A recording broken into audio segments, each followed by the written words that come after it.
ਸਤਿ ਸ਼੍ਰੀ ਅਕਾਲ ਜੀ। ਮੇਰਾ ਨਾਮ ਰਮਨਜੀਤ ਕੌਰ ਹੈ। ਅੱਜ ਅਸੀਂ BECC 132 ਦਾ 9th ਯੂਨਿਟ ਕਰਨ ਜਾ ਰਹੇ ਹਾਂ, ਜਿਹਦਾ ਨਾਮ ਹੈ efficiency of market mechanisms, market failure and role of the state.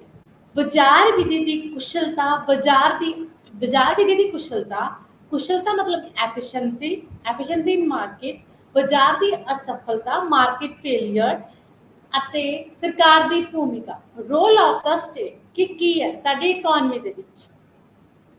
ਜਿਵੇਂ ਕਿ ਆਪਾਂ ਨੇ ਪਿਛਲੇ ਲੈਕਚਰ ਦੇ ਵਿੱਚ ਦੇਖਿਆ ਸੀਗਾ ਕਿ ਮਾਰਕੀਟ ਦੇ ਵਿੱਚ ਪਰਫੈਕਟ ਕੰਪੀਟੀਸ਼ਨ ਦੇ ਥਰੂ ਐਫੀਸ਼ੀਐਂਸੀ ਦੇਖੀ ਸੀਗੀ ਕਿ ਪੂਰਨ ਪ੍ਰਤੀਯੋਗਿਤਾ ਦੇ ਵਿੱਚ ਪਰਫੈਕਟ ਕੰਪੀਟੀਸ਼ਨ ਦੇ ਵਿੱਚ ਐਫੀਸ਼ੀਐਂਸੀ ਨੂੰ ਕਿੱਦਾਂ ਗੇਨ ਕੀਤਾ ਜਾ ਸਕਦਾ ਹੈ। ਐਫੀਸ਼ੀਐਂਸੀ ਜਿਵੇਂ ਕਿ ਤੁਸੀਂ ਪਰੀਟੋ ਦੇ ਅਨੁਸਾਰ ਪੜ੍ਹਿਆ ਹੀ ਸੀਗਾ ਕਿ ਜਦੋਂ ਮਾਰਕੀਟ ਦੇ ਵਿੱਚ ਕਹਿੰਦੇ ਡਿਮਾਂਡ ਤੇ ਸਪਲਾਈ ਇਕੁਅਲ ਹੁੰਦੀ ਹੈ, ਜਦੋਂ ਜਿਹੜੇ ਆਪਣੇ ਵੀ ਪ੍ਰੋਡਿਊਸਰਸ ਨੇ ਜਿੰਨੀ ਉਹ ਆਊਟਪੁੱਟ ਕਰਨੀ ਚਾਹੁੰਦੇ ਨੇ ਐਕਸ ਤੇ ਬਾਈ ਗੁੱਡਸ ਨੂੰ ਜਦੋਂ ਸਬਸਟੀਟਿਊਟ ਕਰਦੇ ਨੇ ਤਾਂ ਉਹ ਜਿਹੜਾ ਐਕਸ ਗੁੱਡ ਦੇ ਵਿੱਚ ਇਨਕਰੀਜ਼ ਕਰਨ ਦੇ ਲਈ ਵਾਈ ਗੁੱਡ ਦੇ ਵਿੱਚ ਡਿਕਰੀਜ਼ ਕਰਦੇ ਨੇ। ਵਾਈ ਗੁੱਡ ਦਾ ਡਿਕਰੀਜ਼ ਐਕਸ ਦੇ ਨਾਲੋਂ ਘੱਟ ਹੋਣਾ ਚਾਹੀਦਾ ਹੈ। ਠੀਕ ਹੈ, ਮਤਲਬ ਆਪਾਂ ਨੂੰ ਜ਼ਿਆਦਾ ਇਨਪੁਟ ਦੇ ਬਦਲੇ ਆਊਟਪੁੱਟ ਜ਼ਿਆਦਾ ਮਿਲਣੀ ਚਾਹੀਦੀ ਆ। ਠੀਕ ਹੈ, ਤੇ ਜਦੋਂ ਹੀ ਆਪਾਂ ਜਿਹੜੀ ਐਫੀਸ਼ੀਐਂਸੀ ਉਹ ਗੇਨ ਕਰ ਸਕਦੇ ਹਾਂ ਪੂਰੀਟੂ ਦੇ ਅਕੋਰਡਿੰਗ। ਮੀਨਸ ਮਤਲਬ ਜਦੋਂ ਕਿਸੇ ਵੀ ਚੀਜ਼ ਲਈ ਆਪਾਂ ਨੇ ਕਿਸੇ ਵੀ ਚੀਜ਼ ਨੂੰ ਇਨਕਰੀਜ਼ ਕਰਨਾ ਹੈ ਤਾਂ ਉਸਦਾ ਜਿਹੜਾ ਇਫੈਕਟ ਹੈ WhatsApp ਹੈ ਉਹਦਾ ਨੁਕਸਾਨ ਦੂਸਰੀ ਚੀਜ਼ ਨੂੰ ਨਹੀਂ ਹੋਣਾ ਚਾਹੀਦਾ ਹੈ। ਦੋਨਾਂ ਦੀ ਇਕੁਅਲੀ ਹੈ ਜੋ ਬੈਨੀਫਿਟ ਮਿਲਣਾ ਚਾਹੀਦਾ ਹੈ। ਠੀਕ ਹੈ, ਤਾਂ ਇਹ ਪੋਰੀਟੋ ਦੀ ਸੀਗੀ ਜੋ ਆਪਣੀ ਡੈਫੀਨੇਸ਼ਨਸ ਤੋਂ ਆਪਾਂ ਨੇ ਪਿਛਲੇ ਲੈਕਚਰ ਦੇ ਵਿੱਚ ਕੀਤੀ ਸੀਗੀ। ਤੇ ਪੋਰੀਟੋ ਕੀ ਕਹਿੰਦੇ ਨੇ ਕਿ ਆਪਾਂ ਐਫੀਸ਼ੀਐਂਸੀ ਨੂੰ ਇਨਕਰੀਜ਼ ਕਰ ਸਕਦੇ ਹਾਂ। ਐਫੀਸ਼ੀਐਂਸੀ ਨੂੰ ਇਨਕਰੀਜ਼ ਕਰਨ ਦੇ ਲਈ ਉਹਨਾਂ ਨੇ 3 ਟਾਈਪ ਆਫ ਐਫੀਸ਼ੀਐਂਸੀ ਦੱਸੀ ਸੀਗੀ ਇਨ ਪ੍ਰੋਡਕਟ ਪਰਫੈਕਟ ਕੰਪੀਟੀਸ਼ਨਸ ਦੇ ਵਿੱਚ। ਫਰਸਟ ਟਾਈਪ ਜਿਹੜੀ ਸੀਗੀ ਐਫੀਸ਼ੀਐਂਸੀ ਦੈਟ ਇਜ਼ ਆ production efficiency. Production efficiency means ਆਪਾਂ ਆਪਣੀ ਜਿਹੜੀ ਪ੍ਰੋਡਕਸ਼ਨ ਹੈ ਉਹਨੂੰ ਕਿੱਦਾਂ ਇਨਕਰੀਜ਼ ਕਰ ਸਕਦੇ ਹਾਂ। ਆਪਣੀ ਪ੍ਰੋਡਕਸ਼ਨ ਦੇ ਵਿੱਚ ਐਫੀਸ਼ੀਐਂਸੀ ਉਦੋਂ ਹੋਏਗੀ ਜਦੋਂ ਜਿੰਨੇ ਵੀ ਆਪਾਂ ਜਿਹੜੇ ਇਨਪੁਟਸ ਨੇ ਇਨਪੁਟਸ ਦੇ ਨਾਲੋਂ ਜਿਹੜੇ ਆਪਣੇ ਇਨਪੁਟਸ ਯੂਜ਼ ਕਰ ਰਹੇ ਹਾਂ, ਫੈਕਟਰ ਆਫ ਪ੍ਰੋਡਕਸ਼ਨ ਯੂਜ਼ ਕਰ ਰਹੇ ਹਾਂ, ਲੈਂਡ ਲੇਬਰ ਕੈਪੀਟਲ, ਉਹਦੇ ਨਾਲੋਂ ਜਿਹੜੀ ਆਪਣੀ ਆਊਟਪੁੱਟ ਹੈ ਉਹ ਜ਼ਿਆਦਾ ਇਨਕਰੀਜ਼ ਹੋਵੇ। ਅਗਰ ਆਪਾਂ ਨੇ ਇਨਪੁਟਸ 10% ਲਗਾਏ ਨੇ ਤਾਂ ਆਊਟਪੁੱਟ ਅਗਰ ਆਪਣੀ 50% ਹੋਏਗੀ ਤਾਂ ਆਪਾਂ ਕਹਿ ਸਕਦੇ ਹਾਂ ਕਿ ਜਿਹੜੀ ਪ੍ਰੋਡਕਸ਼ਨ ਐਫੀਸ਼ੀਐਂਸੀ ਹੈ ਉਹ ਇਨਕਰੀਜ਼ ਹੋ ਰਹੀ ਹੈ। ਪ੍ਰੋਡਕਸ਼ਨ ਦੇ ਵਿੱਚ ਐਫੀਸ਼ੀਐਂਸੀ ਹੈ ਜੋ ਵੀ ਪ੍ਰੋਡਕਸ਼ਨ ਦੇ ਰਿਸੋਰਸਿਸ ਨੇ ਆਪਾਂ ਉਹਨਾਂ ਦਾ ਐਫੀਸ਼ੀਐਂਟਲੀ ਯੂਜ਼ ਕਰ ਰਹੇ ਹਾਂ, ਆਪਣਾ ਪਰਫੈਕਟ ਯੂਜ਼ ਕਰ ਰਹੇ ਹਾਂ, ਜਿਨ੍ਹਾਂ ਦੇ ਨਾਲ ਪ੍ਰੈਜ਼ੈਂਟ ਜਿਹੜੇ ਰਿਕੁਆਇਰਮੈਂਟਸ ਨੇ ਉਹ ਵੀ ਪੂਰੀਆਂ ਹੋ ਰਹੀਆਂ ਨੇ ਤੇ ਫਿਊਚਰ ਦੇ ਲਈ ਵੀ ਆਪਣੇ ਰਿਸੋਰਸਿਸ ਨੂੰ ਸੇਵ ਕਰ ਰਹੇ ਹਾਂ। ਤੇ ਸੈਕੰਡ ਸੀਗੀ ਆਪਣੀ ਟੈਕਨੋਲੋਜੀਕਲ ਐਫੀਸ਼ੀਐਂਸੀ। ਟੈਕਨੀਕਲ ਐਫੀਸ਼ੀਐਂਸੀ ਦੇ ਵਿੱਚ ਕੀ ਹੁੰਦਾ ਜਦੋਂ ਆਪਾਂ ਆਪਣੇ ਆਊਟਪੁੱਟ ਨੂੰ ਇਨਕਰੀਜ਼ ਕਰਦੇ with the help of technology, resources, research, ਤਾਂ ਵੀ ਆਪਣੀ ਜਿਹੜੀ ਆਊਟਪੁੱਟ ਹੈ ਉਹ ਇਨਪੁਟਸ ਦੇ ਨਾਲੋਂ ਜ਼ਿਆਦਾ ਇਨਕਰੀਜ਼ ਹੁੰਦੀ ਹੈ। ਤਾਂ ਉਹਦੇ ਵਿੱਚ ਵੀ ਕੀ ਹੈ ਟੈਕਨੀਕਲ ਐਫੀਸ਼ੀਐਂਸੀ ਦੇ ਥਰੂ ਪਰਫੈਕਟ ਕੰਪੀਟੀਸ਼ਨ ਦੇ ਵਿੱਚ ਆਪਣੀ ਸਪਲਾਈ ਆਊਟਪੁੱਟ ਆਪਾਂ ਨੂੰ ਇਨਕਰੀਜ਼ ਕਰ ਸਕਦੇ ਹਾਂ, ਜਿਹਦੇ ਥਰੂ ਆਪਣੀ ਇਨਪੁਟਸ ਘੱਟ ਲੱਗेंगे, ਆਪਣੀ ਕੈਪੀਟਲ ਘੱਟ ਲੱਗੇਗੀ, ਲੇਕਿਨ ਜਿਹੜੀ ਆਊਟਪੁੱਟ ਹੈ ਆਪਣੀ ਕੀ ਹੋਏਗੀ ਜ਼ਿਆਦਾ ਮਿਕਸ ਹੋਏਗੀ।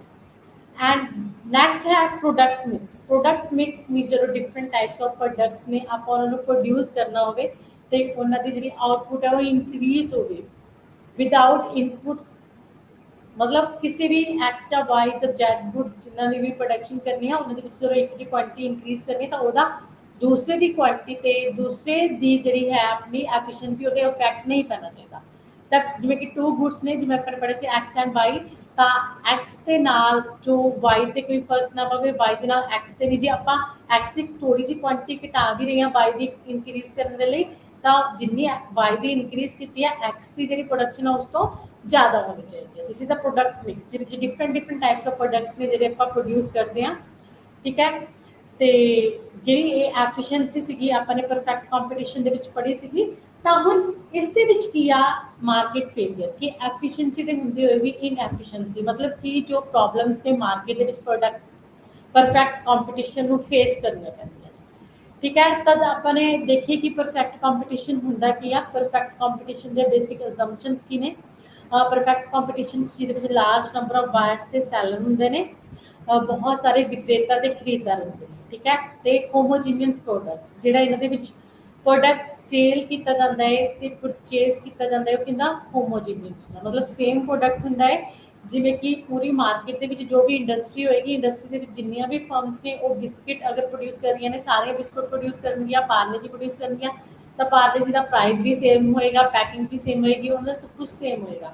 That is a perfect competition. ਤੇ ਇਹਨਾਂ ਦੇ ਵਿੱਚ ਜਿਹੜੀਆਂ ਵੀ ਫਰਮਸ ਹੁੰਦੀਆਂ ਨੇ ਪਰਫੈਕਟ ਕੰਪੀਟੀਸ਼ਨ ਦੇ ਵਿੱਚ ਉਹ ਪ੍ਰਾਈਸ ਟੇਕਰ ਹੁੰਦੀਆਂ ਨੇ, ਨਾਟ ਅ ਪ੍ਰਾਈਸ ਮੇਕਰ। ਮਤਲਬ ਜਿੰਨੀਆਂ ਵੀ ਆ ਗਰੁੱਪ ਆਫ ਫਰਮਸ ਮਿਲ ਕੇ ਕੀ ਬਣਾਉਂਦੀਆਂ ਨੇ, ਇੱਕ ਇੰਡਸਟਰੀ ਬਣਾਉਂਦੀਆਂ ਨੇ ਤੇ ਜਿਹੜਾ ਸਾਰਾ ਪ੍ਰਾਈਸ ਹੈ ਉਹ ਇੱਕ ਇੰਡਸਟਰੀ ਫਿਕਸ ਕਰਦੀ ਹੈ ਤੇ ਇਹਨਾਂ ਨੂੰ ਉਹੀ ਜਿਹੜਾ ਪ੍ਰਾਈਸ ਹੈ ਉਹ ਟੇਕ ਕਰਨਾ ਪੈਂਦਾ ਹੈ। ਇਹ ਜਿਹੜਾ ਪ੍ਰਾਈਸ ਹੈ ਆਪਣਾ ਉਹਨੂੰ ਇਨਕਰੀਜ਼ ਡਿਕਰੀਜ਼ ਨਹੀਂ ਕਰ ਸਕਦੀਆਂ। ਅਗਰ ਇਹ ਪ੍ਰਾਈਸ ਕਰਨ ਚਾਹਣ ਵੀ ਤਦ ਵੀ ਨਹੀਂ ਕਰ ਸਕਦੇ ਕਿਉਂਕਿ ਕੀ ਨੇ ਹੋਮੋਜੀਨੀਅਸ ਪ੍ਰੋਡक्ट्स ਨੇ। अगर मैं अपने प्रोडक्ट की प्राइस ਵਧਾਊਂਗਾ ਤਾਂ ਮੇਰੇ ਪ੍ਰੋਡਕਟ ਦੀ ਡਿਮਾਂਡ ਘਟਾ ਕੇ ਜਿਹੜੇ ਆਪਣੇ ਕਸਟਮਰਸ ਨੇ ਇਹ ਨਾਲ ਦੇ ਪ੍ਰੋਡਕਟ ਜੋ ਸੇਮ ਪ੍ਰੋਡਕਟ ਹੈ ਉਹਦੀ ਡਿਮਾਂਡ ਨੂੰ ਇਨਕਰੀਜ਼ ਕਰ ਦੇਵਾਂਗੇ। Give free entry and adjust.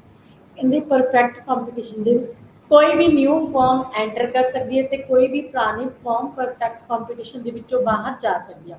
New firm ਕਦੋਂ ਐਂਟਰ ਕਰੇਗੀ? ਜਦੋਂ ਕੀ ਹੋਏਗਾ ਸੁਪਰ ਨਾਰਮਲ ਪ੍ਰੋਫਿਟ ਹੋਏਗਾ, ਕਿਉਂਕਿ ਸੁਪਰ ਨਾਰਮਲ ਪ੍ਰੋਫਿਟ ਜਦੋਂ ਹੋਏਗਾ ਤਾਂ ਜਿਹੜੀਆਂ ਆਪਣੀਆਂ ਫਰਮਸ ਨੇ ਨਿਊ ਫਰਮਸ ਉਹ ਐਂਟਰ ਹੋਣਗੀਆਂ ਤਾਂ ਸੁਪਰ ਨਾਰਮਲ ਤੋਂ ਨਾਰਮਲ ਪ੍ਰੋਫਿਟ ਤੇ ਆਪਾਂ ਪਹੁੰਚ ਜਾਵਾਂਗੇ। ਤੇ ਉਸ ਤੋਂ ਬਾਅਦ ਜਦੋਂ ਲਾਸ ਹੋ ਰਿਹਾ ਹੋਵੇ ਪਰਫੈਕਟ ਕੰਪੀਟੀਸ਼ਨ ਦੇ ਅੰਦਰ ਬਾਜ਼ਾਰ ਦੇ ਵਿੱਚ ਫਰਮਸ ਨੂੰ, ਤਾਂ ਕੁਝ ਫਰਮਾਂ ਜਿਹੜੀ ਆਪਣੀ ਇੰਡਸਟਰੀ ਹੈ ਉਹਨੂੰ ਛੱਡ ਕੇ ਚਲੇ ਜਾਂਦੀਆਂ ਨੇ, ਜਿਹਦੇ ਨਾਲ ਜਿਹੜੀ ਆਪਣੀ ਸਪਲਾਈ ਹੈ ਘਟ ਜਾਂਦੀ ਹੈ ਤੇ ਪ੍ਰਾਈਸ ਇਨਕਰੀਜ਼ ਹੋ ਜਾਂਦਾ, ਡਿਮਾਂਡ ਇਨਕਰੀਜ਼ ਹੋ ਜਾਂਦੀ ਆ, ਜਿਹਦੇ ਕਰਕੇ ਫਿਰ ਕੀ ਆ ਆਪਾਂ ਨਾਰਮਲ ਪੋਜੀਸ਼ਨ ਤੇ ਪਹੁੰਚ ਜਾਂਦੇ। ਮਤਲਬ it's no barriers new firms ਨੂੰ ਐਂਟਰ ਹੋਣ ਤੇ ਐਡਜਸਟ ਕਰਨ ਦੇ। ਤੇ ਕਹਿੰਦੇ ਪ੍ਰਾਈਸ ਤੇ ਇਹਨਾਂ ਦਾ ਖੁਦ ਦਾ ਕੰਟਰੋਲ ਨਹੀਂ ਹੁੰਦਾ, ਪ੍ਰਾਈਸ ਤੇ ਉਹੀ ਪ੍ਰਾਈਸ ਇਹਨਾਂ ਨੂੰ ਫਿਕਸ ਕਰਨਾ ਪੈਂਦਾ ਹੈ ਜੋ ਇੰਡਸਟਰੀ ਫਿਕਸ ਕਰਦੀ ਹੈ। ਕਹਿੰਦੇ ਇਹਨਾਂ ਦੇ ਵਿੱਚ ਕੋਈ ਵੀ ਜਿਹੜੀ ਐਕਸਟਰਨਲਿਟੀ ਆ ਉਹ ਐਡਜਸਟ ਨਹੀਂ ਕਰਦੀ ਤੇ ਐਕਸਟਰਨਲਿਟੀ ਦੇ ਜੋ ਹੈ ਉਹ ਇੱਥੇ ਚਾਂਸਿਸ ਘੱਟ ਹੁੰਦੇ ਨੇ। ਤਾਂ ਪੂਰਨ ਪ੍ਰਤੀਯੋਗਤਾ ਦੇ ਨਾਲੋਂ ਅਲੱਗ ਮਾਨਤਾਵਾਂ ਕੀ ਨੇ? ਕਹਿੰਦੇ ਇਹਦੇ ਵਿੱਚ ਕਈ ਅਲੱਗ ਮਾਨਤਾਵਾਂ ਪਾਈਆਂ ਜਾਂਦੀਆਂ ਨੇ ਕਿਉਂਕਿ ਮਾਰਕੀਟ ਦੇ ਵਿੱਚ ਕੀ ਹੈ ਕੁਝ ਬੇਸਿਕ ਅਜ਼ੰਪਸ਼ਨਸ ਨੇ ਪਰਫੈਕਟ ਕੰਪੀਟੀਸ਼ਨ ਦੀਆਂ ਜੋ ਪੂਰਨ ਪ੍ਰਤੀਯੋਗਤਾ ਦੀਆਂ ਮੇਨ ਬੇਸਿਕ ਨਹੀਂ, ਲੇਕਿਨ ਫਿਰ ਵੀ ਮਾਰਕੀਟ ਫੇਲੀਅਰਸ ਤੇ ਜਿਹੜੀਆਂ ਇਹਦੀਆਂ ਇੰਪਰਫੈਕਸ਼ਨਸ ਨੇ ਉਹਨਾਂ ਨੂੰ ਦੇਖਣ ਦੇ ਲਈ ਤਾਂ ਜਿਹੜੀਆਂ ਇਹਦੀਆਂ ਪੂਰਨ ਪ੍ਰਤੀਯੋਗਤਾ ਦੇ ਨਾਲੋਂ ਅਲੱਗ ਮਾਨਤਾਵਾਂ ਨੇ ਉਹ ਕਿਹੜੀਆਂ ਨੇ ਤੁਸੀਂ ਦੇਖ ਸਕਦੇ ਹੋ। ਫਰਸਟ ਹੈ ਅਪੂਰਨ ਬਾਜ਼ਾਰ, ਇੰਪਰਫੈਕਟ ਮਾਰਕੀਟ। ਇੰਪਰਫੈਕਟ ਮਾਰਕੀਟ ਕੀ ਹੁੰਦੀ ਹੈ? ਇੰਪਰਫੈਕਟ ਮਾਰਕੀਟ ਉਹ ਹੁੰਦੀ ਹੈ ਜਿਹਦੇ ਵਿੱਚ ਫਿਊ ਫਰਮਸ ਹੁੰਦੀਆਂ ਨੇ ਤੇ ਇਹ ਸਾਰੀਆਂ ਜਿਹੜੀਆਂ ਫਰਮਸ ਨੇ ਇਹਨਾਂ ਦੇ ਜਿਹੜੇ ਪ੍ਰੋਡਕਟਸ ਨੇ ਇਹ ਸਮਾਨ ਹੋ ਵੀ ਸਕਦੇ ਨੇ, ਹੋਮੋਜੀਨੀਅਸ ਵੀ ਹੋ ਸਕਦੇ ਨੇ ਤੇ ਡਿਫਰੈਂਟ ਵੀ ਹੋ ਸਕਦੇ ਨੇ। ਤੇ ਇਹਨਾਂ ਦੇ ਵਿੱਚ ਡਿਫਰੈਂਟ ਟਾਈਪਸ ਆਫ ਜਿਹੜੀਆਂ ਮਾਰਕੀਟ ਫਰਮਸ ਕਿਉਂ ਪਾਈਆਂ ਜਾਂਦੀਆਂ ਨੇ? ਇਹਨਾਂ ਦੇ ਵਿੱਚ ਓਲੀਗੋਪੋਲੀ ਹੋ ਗਿਆ, ਮੋਨੋਪੋਲੀ ਹੋ ਗਿਆ, ਮੋਨੋਪੋਲਿਸਟਿਕ ਹੋ ਗਿਆ, ਉਹ ਪਾਇਆ ਜਾਂਦਾ ਜਿਨ੍ਹਾਂ ਤੇ ਕਹਿੰਦੇ ਇਹਨਾਂ ਦੇ ਪ੍ਰਾਈਸ ਦਾ ਕੀ ਹੁੰਦਾ ਪਰ ਪੂਰਾ ਕੰਟਰੋਲ ਹੁੰਦਾ ਹੈ। ਪ੍ਰਾਈਸ ਦਾ ਪੂਰਾ ਕੰਟਰੋਲ ਹੁੰਦਾ ਹੈ। ਜਿਵੇਂ ਕਿ ਫਰਸਟਲੀ ਤੁਸੀਂ ਇੰਪਰਫੈਕਟ ਮਾਰਕੀਟ ਦੇ ਵਿੱਚ ਮੰਨ ਸਕਦੇ ਹੋ ਕਿ ਇੰਪਰਫੈਕਟ ਮਾਰਕੀਟ ਹੈ ਜਿਹਦੇ ਵਿੱਚ ਕੀ ਹੈ ਬਹੁਤ ਸਾਰੀਆਂ ਫਰਮਸ ਨੇ। ਇਹਨਾਂ ਦੇ ਵਿੱਚੋਂ ਕੁਝ ਫਰਮਸ ਕੀ ਨੇ? ਕੁਝ ਫਰਮਸ ਨੇ ਜਿਹੜੀਆਂ ਕਿ ਅਲੱਗ ਤੋਂ ਫਿਊ ਫਰਮਸ ਨੇ ਤੇ ਲਾਰਜ ਨੰਬਰ ਆਫ ਬਾਇਰਸ ਨੇ। ਅਗਰ ਫਿਊ ਫਰਮਸ ਹੋਣ ਤੇ ਲਾਰਜ ਨੰਬਰ ਆਫ ਬਾਇਰਸ ਹੋਣ ਤਾਂ ਆਪਾਂ ਉਹਨਾਂ ਨੂੰ ਮੋਨੋਪੋਲਿਸਟਿਕ ਕਹਿ ਸਕਦੇ ਹਾਂ।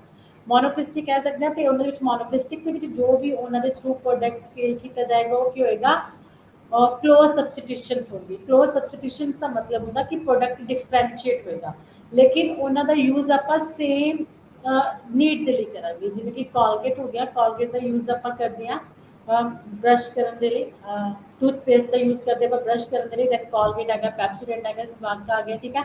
ਇੱਦਾਂ ਦੇ ਆਪਣੇ ਜਿਹੜੇ ਡਿਫਰੈਂਟ ਟੂਥਪੇਸਟ ਨੇ ਆਪਾਂ ਉਹਨਾਂ ਨੂੰ ਯੂਜ਼ ਕਰਾਂਗੇ। ਇਹ ਕਿਹਦੇ ਵਿੱਚ? ਮੋਨੋਪੋਲਿਸਟਿਕ ਦੇ ਅੰਡਰ ਆਉਂਦੇ ਨੇ ਜਿਨ੍ਹਾਂ ਦੇ ਵਿੱਚ ਜਿਹੜੇ different types of brands, shape and size ਦੇ ਜਿਹੜੇ ਪ੍ਰੋਡਕਟਸ ਨੇ ਉਹ ਕੀ ਹੁੰਦੇ ਨੇ? ਅਵੇਲੇਬਲ ਹੁੰਦੇ ਨੇ। ਤੇ ਮੋਨੋਪੋਲਿਸਟਿਕ ਦੇ ਵਿੱਚ ਜੋ ਵੀ ਕਹਿੰਦੇ ਪ੍ਰੋਡਕਟ ਹੈ ਉਹਦਾ ਪ੍ਰਾਈਸ ਕੀ ਆ ਹਰ ਇੱਕ ਫਰਮ ਆਪਣੇ ਅਕੋਰਡਿੰਗ ਫਿਕਸ ਕਰ ਸਕਦੀ ਆ, ਠੀਕ ਹੈ। ਉਹਦਾ ਪ੍ਰਾਈਸ ਤੇ ਕੰਟਰੋਲ ਹੋਏਗਾ ਲੇਕਿਨ ਉਹ ਪ੍ਰਾਈਸ ਇਨਕਰੀਜ਼ ਡਿਕਰੀਜ਼ ਕਿਸ ਦੇ ਅਕੋਰਡਿੰਗ ਕਰੇਗੀ? ਆਪਣੇ ਅਕੋਰਡਿੰਗ ਕਰੇਗੀ ਕਿਉਂਕਿ ਉਹਨਾਂ ਦੇ ਪ੍ਰੋਡਕਟ ਦੇ ਨਾਲ ਦੇ ਕੀ ਨੇ? ਕਲੋਜ਼ ਸਬਸਟੀਟਿਊਸ਼ਨਸ ਨੇ। ਅਗਰ ਉਹਨਾਂ ਨੇ ਥੋੜਾ ਜਿਹਾ ਵੀ ਪ੍ਰਾਈਸ ਇਨਕਰੀਜ਼ ਡਿਕਰੀਜ਼ ਕੀਤਾ ਤਾਂ ਉਹਨਾਂ ਦੀ ਜਿਹੜੀ ਪ੍ਰੋਡਕਟ ਦੀ ਡਿਮਾਂਡ ਹੈ ਉਹ ਬਹੁਤ ਜ਼ਿਆਦਾ ਕੀ ਕਰੇਗੀ? ਅਫੈਕਟ ਕਰੇਗੀ।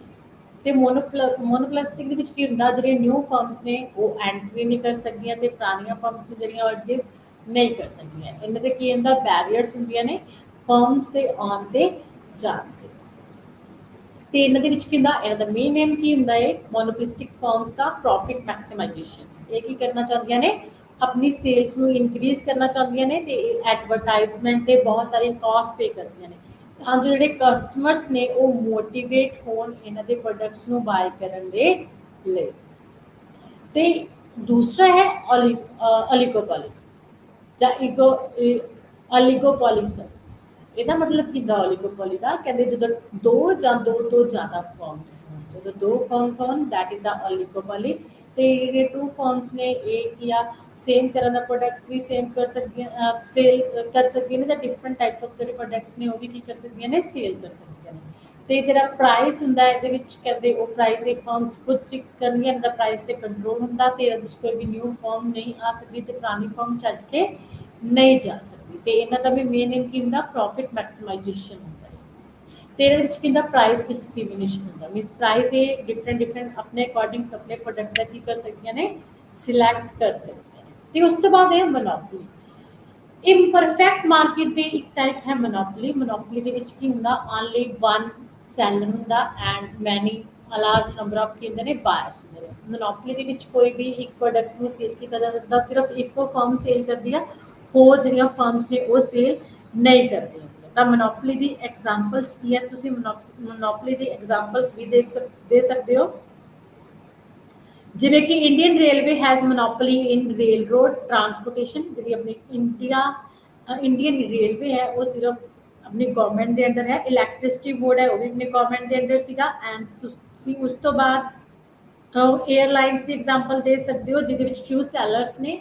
ਮੋਨੋਪੋਲਿਸਟਿਕਸ ਦੇ ਵਿੱਚ ਏਅਰਲਾਈਨਸ, ਕਿਉਂਕਿ ਡਿਫਰੈਂਟ ਏਅਰਲਾਈਨਸ ਜਿਹੜੀਆਂ ਕੰਪਨੀਜ਼ ਨੇ, ਜੈਟ ਏਅਰਵੇ ਹੈ, ਏਅਰ ਇੰਡੀਆ ਹੈ, ਇੰਡੀਗੋ ਹੈ। And mobile service the Airtel, Vodafone, ਠੀਕ ਹੈ, ਤੁਸੀਂ ਇਹਦੀ ਐਗਜ਼ਾਮਪਲ ਦੇ ਸਕਦੇ ਹੋ ਆਪਣੇ ਮੋਨੋਪੋਲਿਸਟਿਕ ਦੇ ਵਿੱਚ। ਐਂਡ ਉਸ ਤੋਂ ਬਾਅਦ ਫਿਊ ਓਲੀਗੋਪੋਲੀ ਦੇ ਵਿੱਚ ਜਾਂ ਮੋਨੋਪੋਲਿਸਟਿਕ ਦੇ ਵਿੱਚ ਕੋਕਾ ਕੋਲਾ, ਟੀ ਐਂਡ ਟੋਬੈਕੋ ਇਹਦੀ ਐਗਜ਼ਾਮਪਲ ਦੇ ਸਕਦੇ ਹੋ, ਕਿਉਂਕਿ ਇਹ ਕੀ ਨੇ, ਇੱਕ ਦੂਸਰੇ ਦੇ ਸਬਸਟੀਟਿਊਟ ਨੇ। ਆਪਾਂ ਇਹਨਾਂ ਨੂੰ ਸਬਸਟੀਟਿਊਟ ਕਹਿ ਸਕਦੇ ਹੋ। ਟੀ ਦਾ ਸਬਸਟੀਟਿਊਟ ਕਾਫੀ ਹੈ, ਠੀਕ ਹੈ। ਤੇ ਇਹ ਸੀਗੀਆਂ ਜਿਹੜੀਆਂ ਆਪਣੀਆਂ ਇਮਪਰਫੈਕਟ ਮਾਰਕੀਟ ਦੇ ਵਿੱਚ ਜੋ ਵੀ ਕਹਿੰਦੇ ਆਪਣੀਆਂ ਮਾਰਕੀਟ ਫਰਮਸ ਨੇ, ਡਿਫਰੈਂਟ ਟਾਈਪਸ ਆਫ, ਠੀਕ ਹੈ। ਕਹਿੰਦੇ ਇਹ ਕਿ ਅਪੂर्ण ਪ੍ਰਤੀਯੋਗਿਤਾ ਤੋਂ ਅਲੱਗ ਮਾਨਤਾ ਵੇ। ਇਸ ਤਰ੍ਹਾਂ ਦੀਆਂ ਜਿਹੜੀਆਂ ਇਮਪਰਫੈਕਟ ਮਾਰਕੀਟਸ ਨੇ ਉਹ ਵੀ ਆਪਣੇ ਇਕੋਨਮੀ ਦੇ ਵਿੱਚ ਪਾਈਆਂ ਜਾਂਦੀਆਂ ਨੇ। ਤੇ ਦੈਨ ਨੈਕਸਟ ਹੈ ਐਕਸਟਰਨਲਿਟੀਜ਼। ਐਕਸਟਰਨਲਿਟੀਜ਼ ਦੇ ਵਿੱਚ ਕੀ ਹੁੰਦਾ ਹੈ, ਕਹਿੰਦੇ मीन्स बाहरी जो है पॉजिटिव एंड नेगेटिव जो अपने अफेक्ट पैंदे ने अपने बिजनेस के थ्रू, ठीक है, अपनी प्रोडक्शन एंड सेल्स के थ्रू। कंज्यूमर ते भी पेगा ते प्रोड्यूसर्स ते भी पेगा, ठीक है। प्रोड्यूसर्स ते कंज्यूमर्स दोनों के थ्रू पैंदे ने। दैन की होंदी है एक्सटर्नलिटीज। इकनॉमिकली कहते externalities occurs when the violation of assumptions entail cost और बेनिफिट ऑफ थर्ड पार्टीज। कहते जो टू पार्टीज तो इलावा वन पार्टी जो प्रोड्यूसर है एंड सैकेंड पार्टी जो कंज्यूमर है। कहते जो प्रोड्यूसर ते कंज्यूमर तो इलावा थर्ड पार्टी ते कोई भी अफेक्ट पैदा है, दैट इज अ एक्सटर्नलिटीज। कहते इन अदर वर्ड्स ਦੇ ਵਿੱਚ ਆਪਾਂ ਕਹਿ ਸਕਦੇ ਹਾਂ one person's action affect another person's well being positively or negatively। ਜਦੋਂ ਕਹਿੰਦੇ ਇੱਕ ਪਰਸਨਸ ਦੇ ਐਕਸ਼ਨ ਦਾ ਜਿਹੜਾ ਇਫੈਕਟ ਹੈ ਉਹ ਬਾਕੀ ਲੋਕਾਂ ਤੇ ਪੈਂਦਾ ਹੈ, ਜਾਂ ਤਾਂ ਪੋਜ਼ਿਟਿਵ ਇਫੈਕਟ ਪਏਗਾ ਜਾਂ ਨੈਗੇਟਿਵ ਇਫੈਕਟ ਪਏਗਾ, ਜਿਹਦੇ ਥਰੂ ਜ਼ਿਆਦਾ ਉਹਨੂੰ ਕਾਸਟ ਜ਼ਿਆਦਾ ਪੇ ਕਰਨੀ ਪੈਗੀ ਜਾਂ ਉਹਨੂੰ ਬੈਨੀਫਿਟ ਜ਼ਿਆਦਾ ਹੋ ਸਕਦਾ। ਤਾਂ ਦੈਟ ਇਜ਼ ਅ ਐਕਸਟਰਨਲਿਟੀਜ਼, ਠੀਕ ਹੈ। ਜਦੋਂ ਆਪਣੀ ਪ੍ਰੋਡਕਸ਼ਨ ਪ੍ਰੋਡਿਊਸਰ ਦੇ ਥਰੂ ਜੋ ਕਰ ਰਿਹਾ ਹੈ ਉਹਦਾ ਬਾਹਰ ਨੈਗੇਟਿਵ ਇਫੈਕਟ ਪੈ ਰਿਹਾ ਹੈ, ਠੀਕ ਹੈ, ਜਾਂ ਫਿਰ ਜਿਹੜਾ ਕੰਜ਼ਿਊਮਰ ਹੈ ਉਹਦਾ ਬਹੁਤ ਜ਼ਿਆਦਾ ਡਿਮਾਂਡ ਦਾ ਪੋਜ਼ਿਟਿਵ ਇਫੈਕਟ ਪੈ ਰਿਹਾ ਹੈ, ਦੈਨ ਕਹਿੰਦੇ ਕੀ ਹੈ, ਦੈਟ ਇਜ਼ ਅ ਐਕਸਟਰਨਲਿਟੀਜ਼। ਤੁਸੀਂ ਫੋਰ ਐਗਜ਼ਾਮਪਲ ਲੈ ਸਕਦੇ ਹੋ, ਜਿਵੇਂ ਕਿ ਇੱਕ ਸਮੋਕਰ ਹੈ। ਇੱਕ ਸਮੋਕਰ ਹੈ, ਉਹ ਐਕਸ਼ਨ ਕਰਦਾ ਹੈ, ਸਮੋਕ ਪੀਂਦਾ ਹੈ, ਉਹ ਸਮੋਕ ਦਾ ਉਹਨੂੰ ਕੀ ਆ, ਬੈਨੀਫਿਟ ਹੈ, ਉਹ ਇੰਜੋਏ ਕਰਦਾ ਹੈ। ਲੇਕਿਨ ਜੋ ਆਸ-ਪਾਸ ਦੇ ਲੋਕ ਨੇ ਉਹਨਾਂ ਨੂੰ ਉਹਦਾ ਕੀ ਜਾ ਰਿਹਾ, ਸਮੋਕ ਜਾ ਰਿਹਾ ਹੈ, ठीक है। ਸਮੋਕਰਸ ਜਦੋਂ ਸਮੋਕ ਕਰਦੇ ਜਦੋਂ ਸਮੋਕ ਜਾ ਰਿਹਾ ਹੈ ਤਦੋਂ ਸਮੋਕ ਬਾਕੀਆਂ ਨੂੰ ਕੀ ਕਰਦਾ ਹੈ, ਨੁਕਸਾਨ ਕਰਦਾ ਹੈ। ਤਾਂ that is a negative external negative effect ਪੈ ਰਿਹਾ ਸਮੋਕਿੰਗ ਦਾ, ਠੀਕ ਹੈ, ਉਸ ਪਰਸਨ ਦੀ ਸਮੋਕਿੰਗ ਦਾ ਦੂਸਰੇ ਪਰਸਨ ਤੇ। ਐਂਡ ਉਸ ਤੋਂ ਤੁਸੀਂ ਹੋਰ ਐਗਜ਼ਾਮਪਲਸ ਲੈ ਸਕਦੇ ਹੋ, ਜਿਵੇਂ ਕਿ ਹੁਣ ਪ੍ਰਾਈਵੇਟ ਤੁਸੀਂ ਪ੍ਰਾਈਵੇਟ ਓਕੇਜ਼ਨਸ ਤੇ ਤੁਸੀਂ ਫੰਕਸ਼ਨਸ ਦੇ ਵਿੱਚ ਦੇਖਿਆ ਹੋਣਾ ਹੈ ਕਿ ਡੀਜੇ ਸਿਸਟਮ ਹੁੰਦਾ ਹੈ, ਬਹੁਤ ਜ਼ਿਆਦਾ ਲਾਊਡ ਮਿਊਜ਼ਿਕ ਹੁੰਦਾ ਹੈ। ਲਾਊਡ ਮਿਊਜ਼ਿਕ ਹੁੰਦਾ ਹੈ ਜਿਹਦੇ ਕਰਕੇ ਜਿਹੜੇ ਆਪਣੇ ਨੇਬਰਸ ਨੇ ਜਾਂ ਫਿਰ ਜਿਹੜੇ ਆਪਣੇ ਬੱਚੇ ਨੇ ਉਹਨਾਂ ਦੀ ਸਟੱਡੀ ਦੇ ਵਿੱਚ ਪ੍ਰੋਬਲਮ ਹੁੰਦੀਆਂ ਨੇ। ਨੇਬਰਸ ਜਾਂ ਓਲਡ ਏਜ ਪੀਪਲਸ ਨੇ ਜਿਹੜੇ ਜਾਂ ਚਿਲਡਰਨਸ ਨੇ ਜਿਹੜੇ, ਉਹਨਾਂ ਦੇ ਬੈਡ ਇਫੈਕਟ ਪੈਂਦਾ ਹੈ, ਠੀਕ ਹੈ, ਨੈਗੇਟਿਵ ਇਫੈਕਟ ਪੈਂਦਾ ਹੈ, ਉਹਨਾਂ ਨੂੰ ਬੈਨੀਫਿਟ ਨਹੀਂ ਹੁੰਦਾ ਹੈ, ਠੀਕ ਹੈ, ਉਹ ਇਰੀਟੇਟ ਹੁੰਦੇ ਨੇ। ਤਾਂ ਫਿਰ ਕਹਿੰਦੇ ਦਿਸ ਇਜ਼ ਅ ਐਕਸਟਰਨਲਿਟੀਜ਼। ਆਪਾਂ ਇਹਨੂੰ ਐਕਸਟਰਨਲਿਟੀਜ਼ ਬੋਲ ਸਕਦੇ ਹਾਂ ਕਿ ਜਦੋਂ ਮਾਰਕੀਟ ਦੇ ਵਿੱਚ ਕਹਿੰਦੇ ਆਪਣਾ ਚਾਹੇ ਪਰਫੈਕਟ ਹੋਵੇ ਚਾਹੇ ਇਨਪਰਫੈਕਟ ਕੰਪੀਟੀਸ਼ਨ ਹੋਵੇ, ਬਹੁਤ ਸਾਰੀਆਂ ਇੱਦਾਂ ਦੀਆਂ ਐਕਸਟਰਨਲਿਟੀਜ਼ ਨੇ ਜਦੋਂ ਕਹਿੰਦੇ ਪ੍ਰੋਡਿਊਸਰ ਜਾਂ ਫਰਮਸ ਦੇ ਦੁਆਰਾ ਜੋ ਵੀ ਉਹ ਵਰਕ ਕਰਦੇ ਨੇ ਆਊਟਪੁੱਟ ਕਰਦੇ ਨੇ ਉਹਨਾਂ ਦਾ ਦੂਸਰੇ ਲੋਕਾਂ ਤੇ ਇਫੈਕਟ ਪੈਂਦਾ। ਉਸ ਤੋਂ ਬਾਅਦ ਤੁਸੀਂ ਦੇਖ ਸਕਦੇ ਹੋ public goods. You know public goods ਕੀ ਹੁੰਦੀਆਂ ਨੇ? ਪਬਲਿਕ ਗੁੱਡਸ ਹੁੰਦੀਆਂ ਨੇ ਗਵਰਨਮੈਂਟ ਦੀਆਂ ਗੁੱਡਸ, ਜਿਨ੍ਹਾਂ ਨੂੰ ਕਹਿੰਦੇ ਗਵਰਨਮੈਂਟ ਕੀ ਕਰਦੀ ਆ, ਗਵਰਨਮੈਂਟ ਆਪਣੇ ਦੇ ਵਿੱਚ ਡਿਸਟ੍ਰੀਬਿਊਟ ਕਰਦੀ ਆ, ਆਪਾਂ ਨੂੰ ਸਰਵਿਸਿਜ਼ ਦਿੰਦੀ ਆ ਇਹਨਾਂ ਦੇ ਥਰੂ, ਠੀਕ ਹੈ। ਗਵਰਨਮੈਂਟ ਇਕਵਿਪਮੈਂਟਸ ਹੁੰਦੇ ਨੇ ਜਿਨ੍ਹਾਂ ਤੇ ਗਵਰਨਮੈਂਟ ਦਾ ਰਾਈਟ ਹੁੰਦਾ, ਲੇਕਿਨ ਯੂਜ਼ ਕੀ ਕਰਦੇ ਆ ਆਪਾਂ? ਸਾਰੇ ਪੀਪਲਸ ਯੂਜ਼ ਕਰਦੇ ਆ। ਤਾਂ ਗਵਰਨਮੈਂਟ ਗੁੱਡਸ ਦੇ ਕੇਸ ਦੇ ਵਿੱਚ ਕਹਿੰਦੇ ਕੀ ਹੁੰਦੀ ਆ, ਜਿਹੜੇ ਗਵਰਨਮੈਂਟ ਗੁੱਡਸ ਨੇ ਉਹਨਾਂ ਨੂੰ ਆਪਾਂ ਯੂਜ਼ ਕਰ ਸਕਦੇ ਹਾਂ, ਆਪਣੀ ਸੇਫਟੀ ਲਈ ਹੋ ਸਕਦੇ ਨੇ, ਆਪਣੇ ਸਰਵਿਸਿਜ਼ ਦੇ ਲਈ ਵੀ ਹੋ ਸਕਦੇ ਨੇ, ਠੀਕ ਹੈ। ਤੇ ਇਹਨਾਂ ਨੂੰ ਪਬਲਿਕ ਗੁੱਡਸ ਔਰ ਸੋਸ਼ਲ ਗੁੱਡਸ ਵੀ ਕਿਹਾ ਜਾਂਦਾ ਹੈ। ਸੁਸਾਇਟੀ ਦੇ ਵਿੱਚ ਜੋ ਆਪਣੇ ਲਈ ਅਵੇਲੇਬਲ ਨੇ, ਸੋਸ਼ਲਸ ਮੀਨਸ ਪੀਪਲਸ ਦੇ ਲਈ ਅਵੇਲੇਬਲ ਨੇ, ਜਿਨ੍ਹਾਂ ਨੂੰ ਕਹਿੰਦੇ ਪੀਪਲਸ ਨਾ ਚਾਹੁੰਦੇ ਹੋਏ ਵੀ ਕੀ ਕਰਦੇ ਨੇ? ਯੂਜ਼ ਕਰਦੇ ਨੇ। This is a public goods. ਤੇ ਪਬਲਿਕ ਗੁੱਡਸ ਵੀ ਆ, ਇਹਨਾਂ ਦਾ ਵੀ ਕੰਬੀਨੇਸ਼ਨਸ ਹੈ। ਪਬਲਿਕ ਗੁੱਡਸ ਵੀ ਇਹਨਾਂ ਨੇ ਦੋ ਤਰ੍ਹਾਂ ਦੇ ਵਿੱਚ ਡਿਵਾਈਡ ਕੀਤਾ ਹੈ। ਇੱਕ ਹੈਗਾ ਨੋਨ ਐਕਸਕਲੂਜ਼ਨਸ ਗੁੱਡਸ ਐਂਡ दूसरा है non rival goods. Non excludable goods means we cannot exclude non peer from the consumer। ਕਹਿੰਦੇ नॉन exclusions excludably peoples ਕਿਹੜੇ ਹੁੰਦੇ ਨੇ? ਜਦੋਂ ਕਹਿੰਦੇ ਆਪਾਂ ਪਬਲਿਕ ਗੁੱਡਸ ਪ੍ਰੋਵਾਈਡ ਹੁੰਦੇ ਨੇ ਆਪਾਂ ਨੂੰ, ਤਾਂ ਜਿਹੜੇ ਬੰਦੇ ਨਹੀਂ ਵੀ ਪੇ ਕਰਦੇ ਉਹਨਾਂ ਦੇ ਲਈ, ਜਿਹੜੇ ਨਾਨ ਪੇਅਰਸ ਹੁੰਦੇ ਨੇ, ਕਹਿੰਦੇ ਉਹ ਵੀ ਪਬਲਿਕ ਗੁੱਡਸ ਦਾ ਕੰਜ਼ਿਊਮ ਕਰਦੇ ਨੇ। ਆਪਾਂ ਉਹਨਾਂ ਨੂੰ ਮਨਾ ਨਹੀਂ ਕਰ ਸਕਦੇ ਕਿ ਤੁਸੀਂ ਇਹਨਾਂ ਦਾ ਕੰਜ਼ਿਊਮ ਨਾ ਕਰੀਏ, ਆਪਾਂ ਉਹਨਾਂ ਨੂੰ ਐਕਸਕਲੂਡ ਨਹੀਂ ਕਰ ਸਕਦੇ, ਆਪਾਂ ਇਹਨਾਂ ਨੂੰ ਨਹੀਂ ਕਰ ਸਕਦੇ। This is a non exclusively exclusion and non excludably, ठीक है। ਕਹਿੰਦੇ ਇਫ ਵਨ ਨੀਡਸ, ਜਿਵੇਂ ਕਿ ਜਦੋਂ ਵੀ ਉਹਨਾਂ ਨੂੰ ਨੀਡ ਹੁੰਦੀ ਹੈ ਤਾਂ ਬਿਨਾਂ ਪੇ ਕੀਤੇ ਉਹ ਯੂਜ਼ ਕਰ ਸਕਦੇ ਨੇ, ਠੀਕ ਹੈ। ਜਿਵੇਂ ਕਿ डिफेंस सर्विसेज हो गया, डिफेंस सर्विसेज का जो अपना इक्विपमेंट्स ਤੇ ਜੋ ਪੈਸਾ ਲੱਗਿਆ ਹੁੰਦਾ ਹੈ, ਪੇਮੈਂਟਸ ਹੁੰਦੀਆਂ ਨੇ ਉਹ ਗਵਰਨਮੈਂਟ ਕਰਦੀ ਆ। ਆਪਾਂ ਪਰਸਨਸ ਕੋਈ ਵੀ ਪੇਮੈਂਟਸ ਨਹੀਂ ਕਰਦੇ, ਨॉन पेयर ਆਪਾਂ, ਲੇਕਿਨ ਫਿਰ ਵੀ ਆਪਣੀ ਸੇਫਟੀ ਹੁੰਦੀ ਹੈ ਗਵਰਨਮੈਂਟ ਦੇ through. This is a non excludable, ठीक है। एंड नॉन राइवली ਦਾ ਮਤਲਬ ਕੀ ਹੈ? Means that when a person consumes a good it will not diminishing the other persons shares.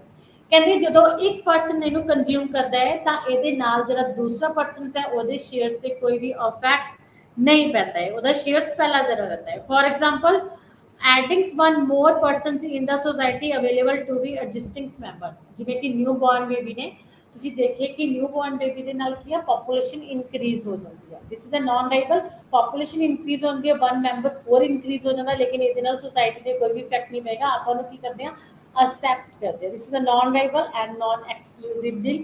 ਤੇ ਉਸ ਤੋਂ ਬਾਅਦ ਹੈ ਆਪਣਾ ਜੇ ਕਹਿੰਦੇ ਸ਼ੇਅਰਸ ਤੇ ਇਫੈਕਟ ਪਵੇ, ਜਿਵੇਂ ਕਿ ਵਨ ਪਰਸਨ ਕੀ ਆ, ਇੱਕ ਪਰਸਨ ਨੇ ਪੀਜ਼ਾ ਲੈ ਕੇ ਆਂਦਾ ਤੇ ਉਹ ਪੀਜ਼ੇ ਦੇ ਵਿੱਚੋਂ ਜੇ ਕੋਈ ਵੀ ਇੱਕ ਪੀਸ ਪੀਜ਼ੇ ਦਾ ਕੋਈ ਹੋਰ ਪਰਸਨ ਚੱਕ ਲੈਂਦਾ ਹੈ ਤਾਂ ਉਹਦੇ ਪੀਜ਼ੇ ਤੇ ਇਫੈਕਟ ਪੈਂਦਾ ਹੈ, ਉਹਦੇ ਇਫੈਕਟ ਪੈਂਦਾ ਹੈ ਕਿਉਂਕਿ ਪੀਜ਼ਾ ਸ਼ੇਅਰ ਹੋ ਗਿਆ, ਤਾਂ ਉਹਦਾ ਇੱਕ ਸ਼ੇਅਰ ਘਟ ਜਾਂਦਾ, ਜਿਹਦੇ ਕਰਕੇ ਉਹਨੂੰ ਕੀ ਹੁੰਦਾ?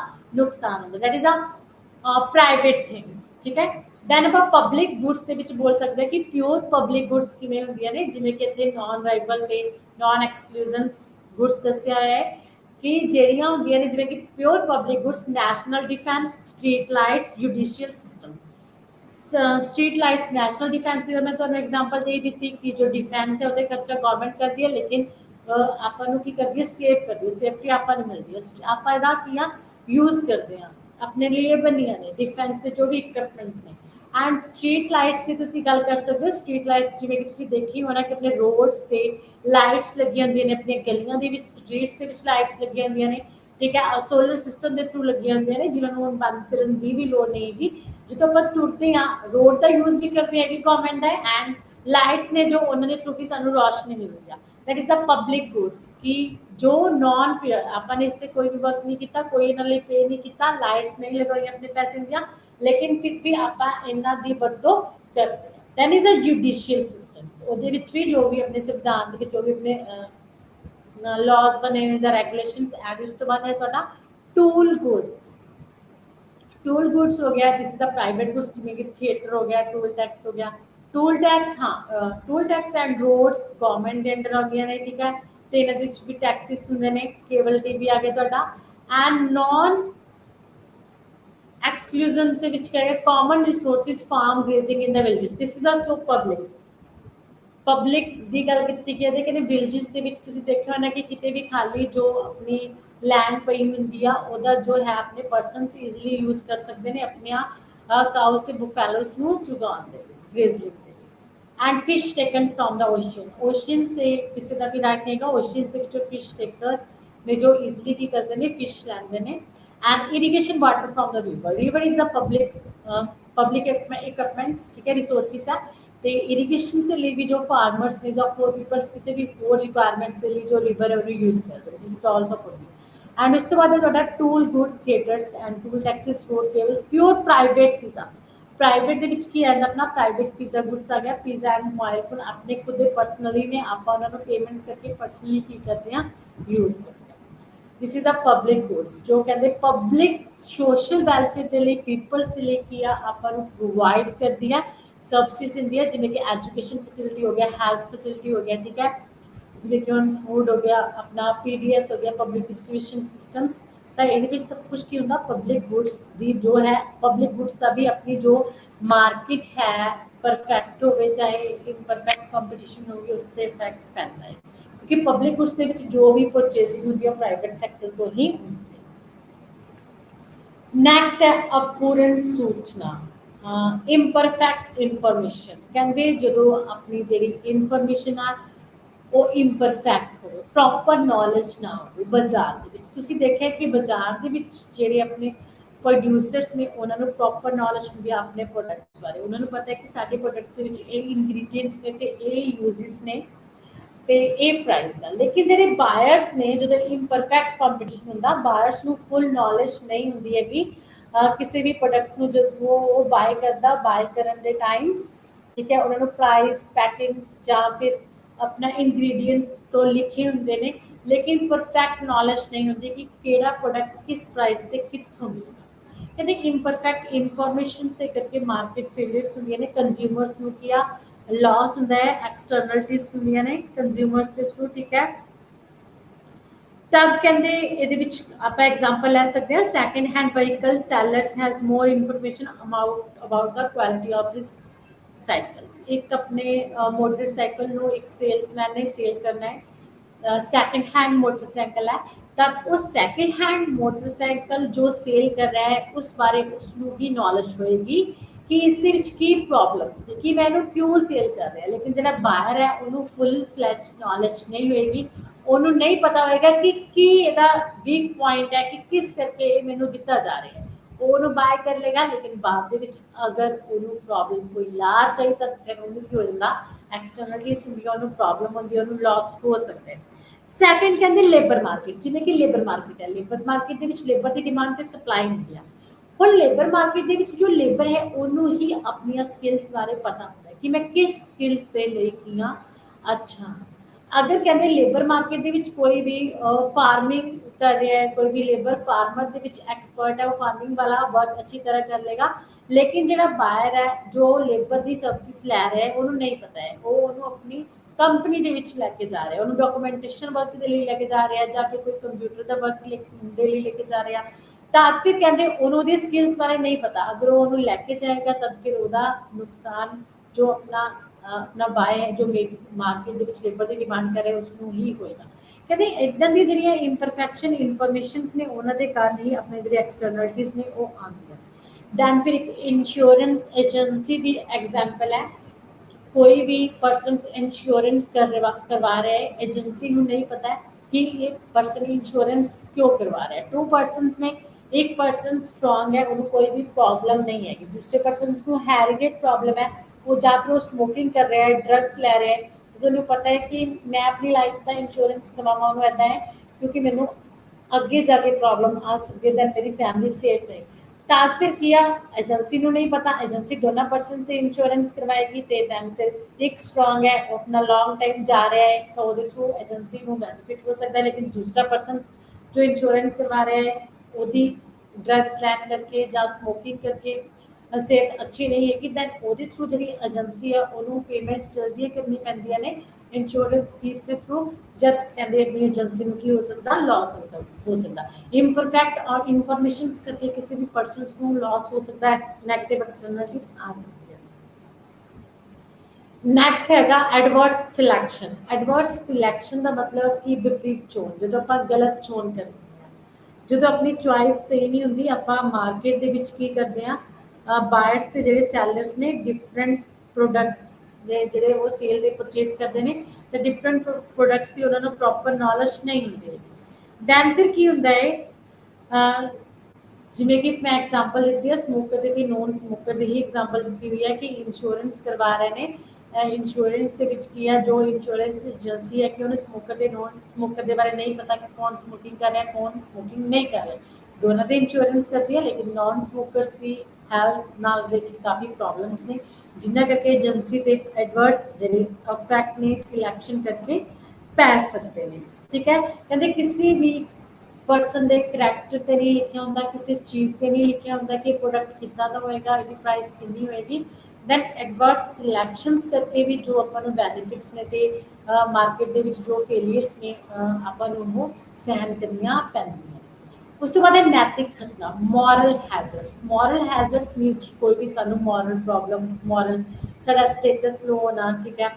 ਤਾਂ ਨੈਤਿਕ ਖਤਰਾ ਵੀ ਕਹਿੰਦੇ ਮਾਰਕੀਟ ਦੇ ਵਿੱਚ ਬਣਿਆ ਰਹਿੰਦਾ ਹੈ। Moral hazards problems arises when, ਕਹਿੰਦੇ ਕਦੋਂ ਅਰਾਈਜ਼ਸ ਹੁੰਦੀ ਆ, one party to a contract changes behaviors in response to the contract and thus passes the cost of its behaviors on the other party, ठीक है, to the contract।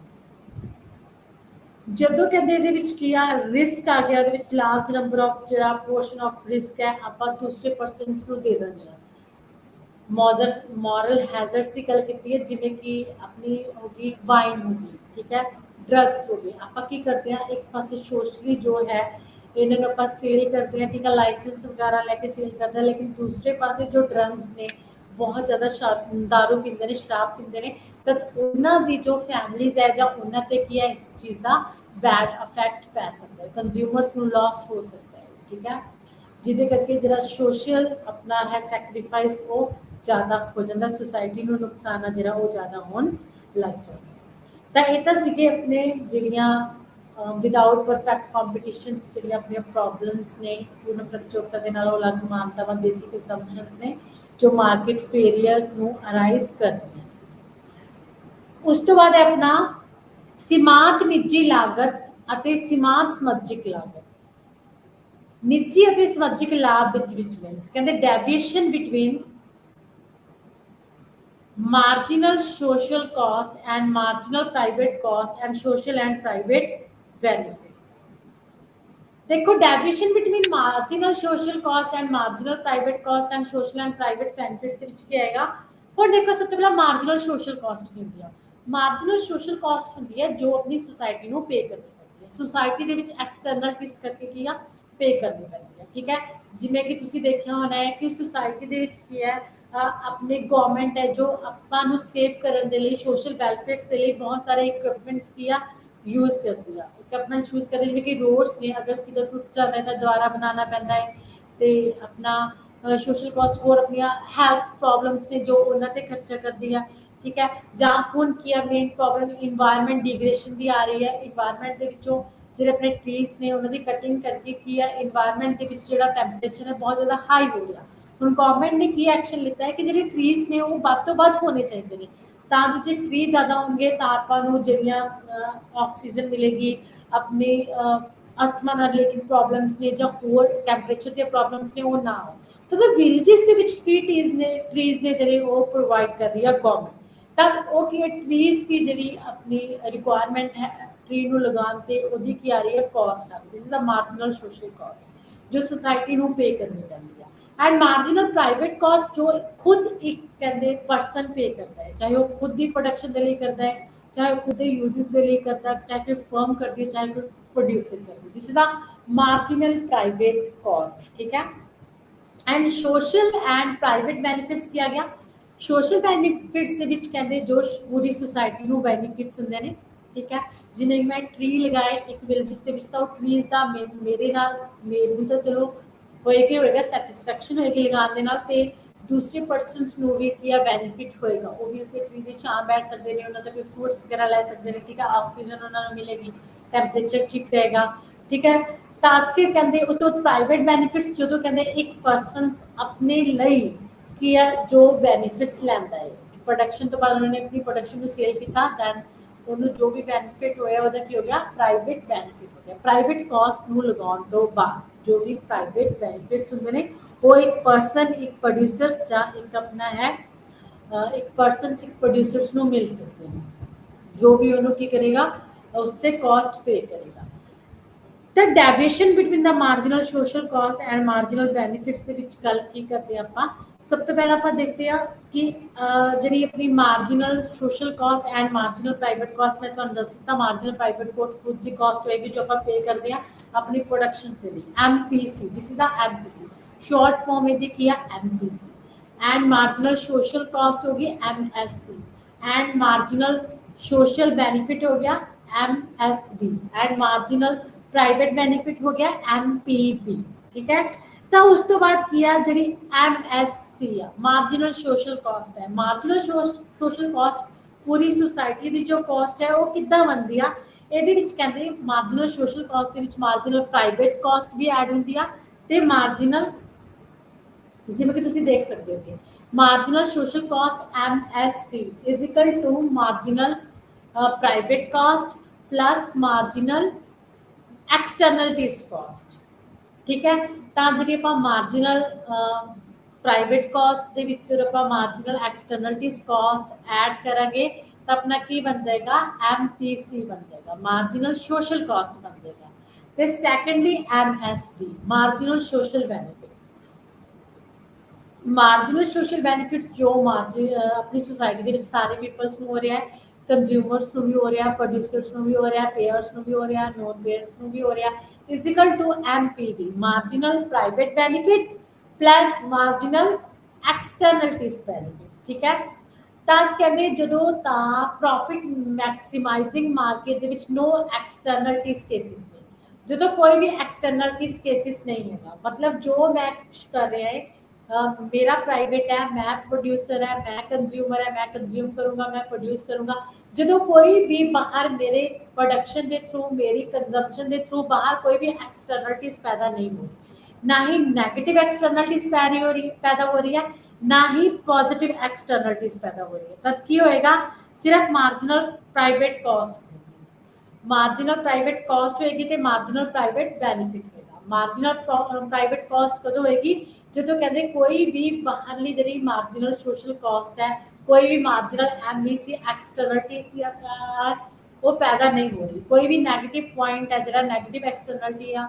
ਉਹ ਪੈਦਾ ਨਹੀਂ ਹੋ ਰਹੀ ਐਂਡ ਬੈਨੀਫਿਟ ਕਦੋਂ ਹੋਏਗਾ ਮਾਰਜਨਲ ਪ੍ਰਾਈਵੇਟ ਬੈਨੀਫਿਟ ਸਿਰਫ ਕਦੋਂ ਹੋਏਗਾ ਜਦੋਂ ਕਹਿੰਦੇ ਕੋਈ ਵੀ ਬਾਹਰ ਪੋਜ਼ਿਟਿਵ ਐਕਸਟਰਨਲਿਟੀਜ਼ ਪੈਦਾ ਨਹੀਂ ਹੋ ਰਹੀ ਤਾਂ ਸਿਰਫ ਮੈਨੂੰ ਪ੍ਰਾਈਵੇਟ ਸੈਕਟਰ ਨੂੰ ਬੈਨੀਫਿਟ ਹੋ ਰਿਹਾ ਦਿਸ ਇਜ਼ ਅ ਐਮਪੀਬੀ ਲੇਕਿਨ ਜਦੋਂ बाहर मेरी प्राइवेट कॉस्ट के करके बाहर किया है मार्जिनल जी अपनी एक्सटर्नलिटीज कॉस्ट है वो इंक्रीज हो रही है तब फिर की होएगा जी अपनी सोशल कॉस्ट है वो राइज होएगी सोसाइटी की कॉस्ट राइज होएगी एमपीसी प्लस फिर जी मार्जिनल एक्सटर्नल कॉस्ट है तब वो भी वो ऐड करांगे तो मार्जिनल सोशल कॉस्ट जी अपनी वो निकल आएगी इस तरह जो प्राइवेट ਬੈਨੀਫਿਟਸ ਤੋਂ ਬਿਨਾ ਜਿਹੜੀ ਅਦਰ ਸੋਸਾਇਟੀ ਆ ਐਕਸਟਰਨਲ ਪੀਪਲਸ ਨੇ ਉਹਨਾਂ ਦੇ ਵਿੱਚ ਵੀ ਪੋਜ਼ਿਟਿਵ ਇਫੈਕਟ ਹੋਣਗੇ ਤਾਂ ਫਿਰ ਕੀ ਹੋਏਗਾ ਮਾਰਜਨਲ ਜਿਹੜਾ ਆਪਣਾ ਐਕਸਟਰਨਲਿਟੀਜ਼ ਬੈਨੀਫਿਟ ਹੋਏਗਾ ਜਦੋਂ ਆਪਾਂ ਫਿਰ ਇਹਨੂੰ ਪ੍ਰਾਈਵੇਟ ਬੈਨੀਫਿਟਸ ਦੇ ਨਾਲ ਐਡ ਕਰਾਂਗੇ ਤਾਂ ਮਾਰਜਨਲ ਸੋਸ਼ਲ ਜਿਹੜਾ ਬੈਨੀਫਿਟ ਆ ਆਪਣਾ ਨਿਕਲ ਆਏਗਾ ਮਾਰਜਨਲ ਦਾ ਮਤਲਬ ਹੁੰਦਾ change marginal private cost means ਜਦੋਂ ਵੀ ਇੱਕ ਪ੍ਰਾਈਵੇਟ ਸੈਕਟਰ ਦੇ ਥਰੂ ਥੋੜੀ ਜਿਹੀ ਮਾਰਜਨ ਮੀਨਸ ਕਾਸਟ ਦੇ ਵਿੱਚ ਇਨਕਰੀਜ਼ ਕੀਤਾ ਜਾਂਦਾ ਹੈ एंड उस तो बाद मार्जिनल एक्सटर्नलिटीज का जो कॉस्ट अपने इंक्रीज की जो एक्सटर्नलिटीज थे पॉजिटिव थे नेगेटिव इफेक्ट ठीक है this is MEC and MEB marginal externalities cost marginal externalities benefits positive ਦੇ ਵਿੱਚ ਆਉਣਗੇ ਤੇ ਕਾਸਟ ਨੈਗੇਟਿਵ ਦੇ ਵਿੱਚ ਆਏਗੀ ਠੀਕ ਹੈ ਤਾਂ ਉਹਦੇ ਥਰੂ ਜਿਹੜੀ marginal social cost and marginal social benefit ਆਪਣਾ ਕੀ ਹੋਏਗਾ the deviation between marginal social cost and marginal ਜਿਹੜਾ ਆਪਣਾ social benefits ਆਪਾਂ ਉਹਨੂੰ ਦੇਖਾਂਗੇ ਜਦੋਂ ਆਪਾਂ marginal private cost ਤੇ marginal ਜਿਹੜਾ ਆਪਣਾ ਹੈ externalities cost ਤੇ ਜਿਹੜਾ marginal private benefit ਤੇ marginal externalities benefits ਦਾ plus ਕਰਾਂਗੇ ਤਾਂ ਮੇਨ ਆਪਣੇ ਕੋਲ ਕੀ ਆ ਗਿਆ marginal social cost and marginal benefit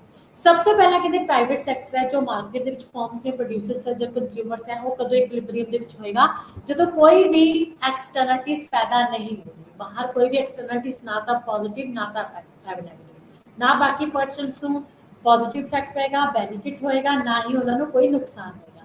ਤਦ ਕਹਿੰਦੇ ਫਸਟ ਡਾਇਗਰਾਮ ਦੇ ਵਿੱਚ ਤੁਸੀਂ ਦੇਖ ਸਕਦੇ ਹੋ profit maximising market, no externalities case. कहते ਇਹਦੇ ਵਿੱਚ प्रॉफिट मैक्सिमाइजेशन मार्केट है, ਇਹਦੇ ਵਿੱਚ प्रोड्यूसर्स ਨੂੰ ਵੀ ਬੈਨੀਫਿਟ ਹੈ ਤੇ ਕੰਜ਼ਿਊਮਰ ਨੂੰ ਵੀ ਬੈਨੀਫਿਟ ਹੈ। ਜੋ ਪ੍ਰਾਈਵੇਟਲੀ ਕੰਜ਼ਿਊਮਰਸ ਆਪਣੇ ਲਈ ਕੰਜ਼ਿਊਮ ਕਰਦੇ ਨੇ, ਜਿਹੜੇ ਪ੍ਰੋਡਿਊਸਰਸ ਜੋ ਆਪਣੇ ਲਈ ਸੇਲ ਕਰਦੇ ਨੇ, ਪ੍ਰੋਫਿਟ ਮੈਕਸਿਮਾਈजेशन ਹੋਏ। ਕਹਿੰਦੇ ਮਾਰਕੀਟ ਦੇ ਵਿੱਚ ਕਦੋਂ ਪ੍ਰੋਫਿਟ ਮੈਕਸਿਮਾਈजेशन ਹੋਏਗਾ? ਜਦੋਂ नो एक्सटर्नलिटीज केस, ਬਾਹਰਲਾ ਕੋਈ ਵੀ ਕੇਸ ਨਹੀਂ ਹੈਗਾ। ਤਾਂ ਤੁਸੀਂ ਦੇਖ ਸਕਦੇ ਹੋ ਕਿ ਉਹ ਐਕਸ ਅਕਸ਼ ਤੇ ਆਊਟਪੁੱਟ ਲਿਖੀ ਹੋਈ ਹੈ ਫਸਟ ਡਾਇਗਰਾਮ ਦੇ ਵਿੱਚ, ਉਹ ਵਾਈ ਤੇ ਪ੍ਰਾਈਸ ਐਂਡ ਕਾਸਟ ਲਿਖੀ ਹੋਈ ਹੈ। ਤੇ ਜਿਹੜੀ MPC ਆ, this is a marginal private cost. ਜਿਹੜੀ MPV ਹੈ ਇਹ ਕੀ ਆ? Marginal private benefit. ਕਹਿੰਦੇ ਜਿੱਥੇ ਇਹ ਦੋਨੇ ਇਕੁਅਲ ਹੋਣਗੇ, ਜਿੱਥੇ ਇੱਕ ਦੂਸਰੇ ਨੂੰ ਕੱਟ ਕਰਨਗੇ, MPC ਤੇ MPV, ਉੱਥੇ ਕੀ ਹੋਏਗਾ? ਇਕੁਇਲਿਬ੍ਰੀਅਮ ਹੋਏਗਾ। ਹੁਣ ਤੁਸੀਂ ਇਕੁਇਲਿਬ੍ਰੀਅਮ ਦੀ ਪੋਜੀਸ਼ਨ ਦੇਖ ਸਕਦੇ ਹੋ ਕਿ ਜਿੱਥੇ MPC ਤੇ MPV ਇੱਕ ਦੂਸਰੇ ਨੂੰ ਕੱਟ ਕਰ ਰਹੇ ਨੇ, that is a Q point, Q is a equilibrium point। ਜਿੱਥੇ ਆਪਣਾ ਪ੍ਰਾਈਵੇਟ ਕਾਸਟ ਤੇ ਪ੍ਰਾਈਵੇਟ ਜਿਹੜੀ ਆਪਣੇ ਬੈਨੀਫਿਟਸ ਨੇ ਉਹ ਕਿਨੇ ਇਕੁਅਲ, ਠੀਕ ਹੈ। ਇੱਥੇ ਕੰਜ਼ਿਊਮਰ ਤੇ ਪ੍ਰੋਡਿਊਸਰ ਕੀ ਆ? ਆਪਣਾ ਮੈਕਸਿਮਾਈजेशन ਪ੍ਰੋਫਿਟ ਦੇ ਵਿੱਚ ਹੈ, ਨਾਰਮਲ ਪ੍ਰੋਫਿਟ ਦੇ ਵਿੱਚ ਹੈ, ਨਾ ਉਹ ਲਾਸ ਹੋ ਰਿਹਾ ਉਹਨੂੰ, ਨਾ ਉਹਨੂੰ ਗੇਨ ਹੋ ਰਿਹਾ, ਤੇ ਨਾ ਹੀ ਇੱਥੇ ਕੋਈ ਐਕਸਟਰਨਲ ਰਿਸਕ ਪੈਦਾ ਹੋ ਰਿਹਾ। दूसरे डायग्राम ਦੇ ਵਿੱਚ ਤੁਸੀਂ ਦੇਖ ਸਕਦੇ ਹੋ profit maximizing market negative externalities. Negative externalities means ਜਿਹਦੇ ਵਿੱਚ सोशल कॉस्ट अराइज हो रही है। सोशल कॉस्ट अराइज हो रही है because of marginal externalities cost, marginal external cost increase हो रही है। मतलब ਜਿਹੜੀ ਆਪਣੀ मार्जिनल ਪ੍ਰਾਈਵੇਟ ਕਾਸਟ ਹੈ ਉਹ ਤਾਂ ਚਲੋ ਹੈ ਹੀ ਹੈ, ਮਾਰਜਨਲ ਪ੍ਰਾਈਵੇਟ ਕਾਸਟ ਦੇ ਨਾਲ ਨਾਲ ਜਿਹੜੀ ਮਾਰਜਨਲ ਐਕਸਟਰਨਲ ਕਾਸਟ ਹੈ ਉਹ ਵੀ ਇਨਕਰੀਜ਼ ਹੋ ਰਹੀ ਹੈ। ਤਾਂ ਜਿਹੜੀ ਆਪਣੀ ਮਾਰਜਨਲ ਸੋਸ਼ਲ ਕਾਸਟ ਹੈ ਉਹ ਬਣੇਗੀ MSC is equal to MPC plus MEC, ਜਿਵੇਂ ਕਿ ਤੁਸੀਂ ਡਾਇਗਰਾਮ ਦੇ ਵਿੱਚ ਦੇਖ ਸਕਦੇ ਹੋ, ਠੀਕ ਹੈ। ਪ੍ਰਾਈਵੇਟ ਕਾਸਟ ਦੇ ਨਾਲ ਨਾਲ ਸੋਸ਼ਲ ਕਾਸਟ ਅਰਾਈਜ਼ ਹੋ ਰਹੀ ਹੈ। ਸੋਸ਼ਲ ਕਾਸਟ ਕਿਉਂ ਅਰਾਈਜ਼ ਹੋ ਰਹੀ ਹੈ? रीजन इज नेगेटिव एक्सटर्नलिटीज, क्योंकि MEC इंक्रीज हो रही है। MEC इंक्रीज होने के कारण नेगेटिव एक्सटर्नलिटीज के कारण ਜਿਹੜੀ ਆਪਣੀ ਮਾਰਜਨਲ ਸੋਸ਼ਲ ਕਾਸਟ ਹੈ ਉਹ ਵੀ ਕੀ ਹੋਏਗੀ? ਅਰਾਈਜ਼ ਹੋਏਗੀ, ਕਿਉਂਕਿ MPC ਪਲਸ MEC। ਤਾਂ ਉਸ ਤੋਂ ਬਾਅਦ ਤੁਸੀਂ ਦੇਖ ਸਕਦੇ ਹੋ ਸੈਕੰਡ ਡਾਇਗਰਾਮ ਦੇ ਵਿੱਚ ਉਹ ਐਕਸ ਅਕਸ਼ ਤੇ ਆਊਟਪੁੱਟ ਦਿਖਾਈ ਹੋਈ ਹੈ ਤੇ ਉਹ ਵਾਈ ਤੇ ਪ੍ਰਾਈਸ ਤੇ ਕਾਸਟ ਦਿਖਾਈ ਹੋਈ ਹੈ। ਤੇ ਜਿਹੜੀ ਆਪਣੀ MPC MPV ਜਿਹੜੀ ਲਾਈਨ ਹੈ ਦੂਸਰੇ ਨੂੰ ਆਪਣੇ ਇਕੁਇਲਿਬ੍ਰੀਅਮ ਪੁਆਇੰਟ ਤੇ ਜਿਵੇਂ ਕਿ ਕੱਟ ਕਰ ਰਹੇ ਨੇ, ਅਗਰ ਨੈਗੇਟਿਵ ਐਕਸਟਰਨਲਿਟੀਜ਼ ਨੇ ਤਾਂ ਆਪਣੀ ਸੋਸ਼ਲ ਕਾਸਟ ਇੰਕਰੀਜ਼ ਹੋਏਗੀ। ਸੋਸ਼ਲ ਕਾਸਟ ਇੰਕਰੀਜ਼ ਹੋਏਗੀ ਮੀਨਸ ਸਪਲਾਈ ਇੰਕਰੀਜ਼ ਹੋਏਗੀ, ਪ੍ਰੋਡਕਸ਼ਨ ਵੀ ਇੰਕਰੀਜ਼ ਹੋ ਰਹੀ ਹੈ। ਤਾਂ ਜਿਹੜੀ ਐਸਐਸ ਕਰਵ ਹੈ ਉਹ ਆਪਣੀ ਕੀ ਹੋ ਜਾਏਗੀ? ਪਿੱਛੇ ਸ਼ਿਫਟ ਹੋ ਜਾਏਗੀ। ਦੈਨ MPC ਤੋਂ ਬਾਅਦ ਮਾਰਜਨਲ ਪ੍ਰਾਈਵੇਟ ਕਾਸਟ ਤੋਂ ਬਾਅਦ ਜਿਹੜੀ ਉੱਪਰ ਨਿਊ ਕਰਵ ਬਣੇਗੀ ਲੈਫਟ ਸਾਈਡ ਤੇ above, that is a marginal social cost. जब कहते MPC ਤੇ MPV ਇੱਕ ਦੂਸਰੇ ਨੂੰ ਕੱਟ ਕਰ ਰਹੇ ਨੇ, ਦੈਨ ਆਪਣੀ ਜਿਹੜੀ ਕੁਆਂਟੀਟੀ ਆ OQ ਹੈ ਐਂਡ ਜਿਹੜੀ ਆਪਣੀ ਪ੍ਰਾਈਸ ਹੈ ਉਹ ਵੀ ਫਿਕਸ ਹੋਈ ਹੋਈ ਆ। लेकिन ਜਦੋਂ सोशल कॉस्ट इंक्रीज हुई नेगेटिव एक्सटर्नलिटीज के कारण, तब न्यू ग्रीन लाइन है जो बनी, न्यू एस सप्लाई कब बनी अपनी, ठीक है, सोशल कॉस्ट थी, ਜਿਹਦੇ ਨਾਲ ਕੀ ਹੋ ਗਿਆ? ਕੁਆਂਟੀਟੀ ਕੱਟ ਕੇ Q ਤੋਂ QS ਰਹਿ ਗਈ ਐਂਡ ਜਿਹੜਾ ਪ੍ਰਾइस है इंक्रीज होके P ਤੋਂ ਕਿੰਨਾ ਹੋ ਗਿਆ? PS हो गया, जो कि शो कर रहे हैं कि price and cost which increase होया है एंड क्वांटिटी डिक्रीज हो गई, Q तो की होगी QS होगी। ते कितना अपना लॉस होया है, कितना प्रोडक्शन डिक्रीज होया है, दैट इज जो अपना बॉक्स है, this is the dead weight जो शो कर रहे हैं marginal social cost, negative externalities. This is a dead lines both for output reduce ਜਿਹੜੀ ਹੈ ਡਿਕਰੀਜ਼ ਹੋਈ ਆ ਕਿਉਂਕਿ ਕਾਸਟ ਇੰਕਰੀਜ਼ ਹੋਈ ਆ, ਜਿਹਦੇ ਥਰੂ ਪ੍ਰੋਡਿਊਸਰ ਨੂੰ ਲਾਸ ਹੋਇਆ ਐਂਡ ਪ੍ਰਾਈਸ ਜੋ ਇੰਕਰੀਜ਼ ਹੋਈ ਹੈ ਥਰੂ ਆਪਣਾ ਕੰਜ਼ਿਊਮਰਸ ਨੂੰ, ਐਂਡ ਉਸ ਤੋਂ ਬਾਅਦ ਸੋਸਾਇਟੀ ਨੂੰ ਜੋ ਲਾਸ ਹੋ ਰਿਹਾ ਹੈ MPC ਤੇ MSC ਜੋ ਉਹਨਾਂ ਦੇ ਵਿੱਚ ਗੈਪ ਹੈ, that is a dead weight ਜੋ ਕਿ ਆਪਣੀ ਨੈਗੇਟਿਵ ਐਕਸਟਰਨਲਿਟੀਜ਼ ਨੂੰ ਕੀ ਕਰ ਰਿਹਾ? ਸ਼ੋ ਕਰ ਰਿਹਾ ਹੈ। ਸੋਸ਼ਲ ਕਾਸਟ ਤੇ ਇੰਕਰੀਜ਼ ਨੂੰ ਕੀ ਆ? ਸ਼ੋ ਕਰ ਰਿਹਾ ਹੈ। ਨੈਗੇਟਿਵ ਐਕਸਟਰਨਲਿਟੀਜ਼ ਇਹਦਾ ਮੇਨ ਰੀਜ਼ਨ ਹੈ, ठीक है। तो जिन्हों अपना ठीक करने के लिए externalities no social cost increase हुई है, ठीक है, P to PS। This is a two diagrams जिहदे विच एक एक्सटर्नलिटीज दे विच नहीं हैगियां, जिहदे विच प्राइवेट बेनिफिट ते प्राइवेट कॉस्ट है, दूसरी दे विच एक्सटर्नलिटीज नैगेटिव ने जिहड़ियां इंक्रीज हो रही ने, सोसाइटी में लूज हो रहा है, ठीक है। तो zero through G social cost है इंक्रीज होकर अपनी ऊपर शिफ्ट होगी। Line supply curve zero through dead weight है जो बॉक्स के थ्रू दिखाया जा रहा है। ਤੇ ਜਿੱਥੇ MSC ਤੇ MSV ਦੋਨੇ ਇਕੁਅਲ ਹੋਣਗੀਆਂ ਉੱਥੇ ਕੀ ਹੋ ਗਿਆ, ਦੋਨੇ ਫਿਰ ਤੋਂ ਅਗਰ ਇਕੁਅਲ ਹੋਣਗੀਆਂ that is a equilibrium mode। ਕਹਿੰਦੇ negative production externalities lead to over production. ਜੇ ਨੈਗੇਟਿਵ ਪ੍ਰੋਡਕਸ਼ਨ ਐਕਸਟਰਨਲਿਟੀਜ਼ ਹੋਏਗੀ ਤਾਂ ਉਹਦੇ ਥਰੂ ਕੀ ਓਵਰ ਪ੍ਰੋਡਕਸ਼ਨ ਹੋਏਗੀ। And positive production externalities lead to under production. And ਉਸ ਤੋਂ ਬਾਅਦ negative consumption externalities lead to overconsumption through buyers, and positive consumption externalities lead to under consumption। Negative and positive externalities। उस तो बाद है internalizing externalities, बाहरी दा अंदरूनी कि एक्सटर्नलिटीज का जो इफेक्ट पैंदा है ਤਾਂ ਉਹਨੂੰ ਆਪਾਂ ਕਿੱਦਾਂ ਠੀਕ ਕਰ ਸਕਦੇ ਹਾਂ। ਇੰਟਰਨਲੀ ਉਹਦੇ ਸਾਡਾ ਇਫੈਕਟ ਨਾ ਪਵੇ ਐਕਸਟਰਨਲਿਟੀਜ਼ ਦਾ, ਠੀਕ ਹੈ। ਤਾਂ ਤੁਸੀਂ ਦੇਖ ਸਕਦੇ ਹੋ ਜਿਵੇਂ ਕਿ ਆਪਾਂ ਨੇ ਦੇਖੀ ਹੈ ਕਿ ਐਕਸਟਰਨਲ ਬੈਨੀਫਿਟਸ ਦੀ ਸਿਚੁਏਸ਼ਨਸ ਵੀ ਆਉਂਦੀ ਆ ਤੇ ਐਕਸਟਰਨਲਸ ਜਿਹੜੇ ਆਪਣੇ ਨੈਗੇਟਿਵ ਇਫੈਕਟਸ ਨੇ ਉਹਨਾਂ ਦੀ ਸਿਚੁਏਸ਼ਨਸ ਵੀ ਆਉਂਦੀ ਆ, ਜਿਨ੍ਹਾਂ ਦੇ ਥਰੂ ਜਿਹੜੇ ਕੰਜ਼ਿਊਮਰਸ ਤੇ ਪ੍ਰੋਡਿਊਸਰਸ ਨੇ ਦੋਨਾਂ ਦੀ ਜੋ ਹੋਪ ਹੁੰਦੀ ਆ ਉਹ ਹੋਪਲੈਸ ਹੋ ਜਾਂਦੀ ਆ, ਠੀਕ ਹੈ।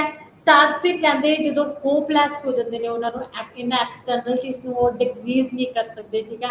ਐਕਸਟਰਨਲਿਟੀਜ਼ ਤੋਂ ਬਚ ਨਹੀਂ ਸਕਦੇ। ਕਹਿੰਦੇ ਇਹਨਾਂ ਨੂੰ ਰੋਕਣ ਦੇ ਲਈ ਐਕਸਟਰਨਲਿਟੀਜ਼ ਨੂੰ ਘੱਟ ਕਰਨ ਦੇ ਲਈ ਕਹਿੰਦੇ ਆਪਾਂ ਨੂੰ ਕਿਸ ਚੀਜ਼ ਦੀ ਲੋੜ ਹੈ, ਗਵਰਨਮੈਂਟ ਇੰਟਰਵੈਂਸ਼ਨ ਦੀ ਲੋੜ ਹੈ, ਪਬਲਿਕ ਇੰਟਰਵੈਂਸ਼ਨ ਦੀ ਲੋੜ ਹੈ, ਜਿਹਦੇ ਥਰੂ ਜਿਹੜੀਆਂ ਆਪਣੀਆਂ ਇਹ ਐਕਸਟਰਨਲਿਟੀਜ਼ ਨੇ ਜੋ ਬਾਹਰੀ ਨੁਕਸਾਨ ਨੇ ਆਪਾਂ ਉਹਨਾਂ ਨੂੰ ਕੀ ਘੱਟ ਕਰ ਸਕਦੇ ਹਾਂ।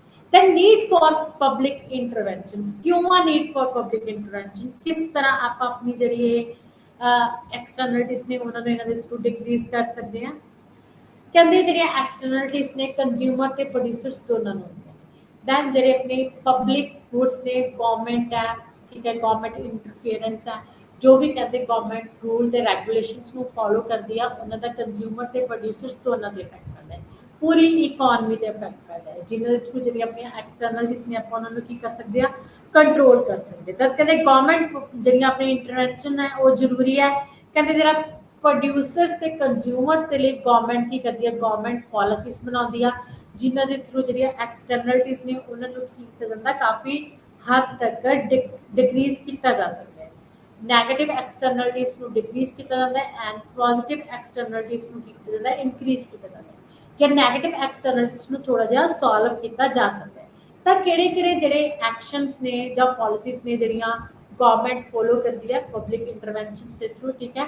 ਤਾਂ ਸਭ ਤੋਂ ਪਹਿਲਾਂ ਹੈ ਟੈਕਸ ਐਂਡ ਸਬਸਿਡੀਜ਼। ਗਵਰਨਮੈਂਟ ਕੀ ਕਰਦੀ ਆ, ਟੈਕਸ ਲਗਾਉਂਦੀ ਆ ਐਂਡ ਸਬਸਿਡੀਜ਼ ਪ੍ਰੋਵਾਈਡ ਕਰਦੀ ਆ। ਗਵਰਨਮੈਂਟ ਟੈਕਸ ਲਗਾਏਗੀ, ਜਿਵੇਂ ਕਿ ਤੁਸੀਂ ਦੇਖੇ ਹੋ ਨਾ ਕਿ डिफरेंट टाइप्स ऑफ टैक्स ने, डायरेक्ट टैक्स ने, इनडायरेक्ट टैक्सेस ने। डायरेक्ट टैक्स जो कि इनकम पे लगता है, इनडायरेक्ट टैक्स जो कि अपने गुड्स एंड सर्विसेज पे लगता है, ठीक है। इस तरह अपने जो गवर्नमेंट टैक्स है उन्होंने इनक्रीज एंड डिक्रीज करते हुए कि किस नू एक्सटर्नलिटीज किस क्लास से ज़्यादा पै रही ने उन्होंने टैक्स नू की कर सकती है, प्रोवाइड कर सकती है। कहते इतने किया टैक्सिस के थ्रू कवर किया जा सकता है, जिदे थ्रू कहते जी MSC है वो PC MPC प्लस जी अपनी MEC आ वो थोड़ा जिहा आपां की कर सकते हैं, कंट्रोल कर सकते हैं, मार्जिनल कॉस्ट को पर डिक्रीज कर सकते हैं। कहते जी ऑप्टीमम पावर होंगी उन्होंने गवर्नमेंट की पावर को यूज करके टैक्सिस के थ्रू एंड सब्सिडीज के थ्रू आप इक्वलाइजेशन कर सकते हैं। टैक्स कहते अगर इनक्रीज किया जाएगा अगर टैक्स इनक्रीज किया जाएगा तो इसका की है अपना प्रोडक्शन टैक्स होंगे, कंज्यूमर टैक्स होंगे, कंज्यूमर को पे करना पैंदा है गुड्स एंड सर्विसेज के बदले, एंड कंज्यूमर को पे करना पैंदा है, प्रोड्यूसर को पे करना पैंदा है प्रोडक्शन टैक्स। जिन्नी भी गुड्स एंड सर्विसेज की प्रोडक्शन करते हैं वो प्रोडक्शन टैक्स लगता है। एक्सपोर्ट इंपोर्ट टैक्स होंगे।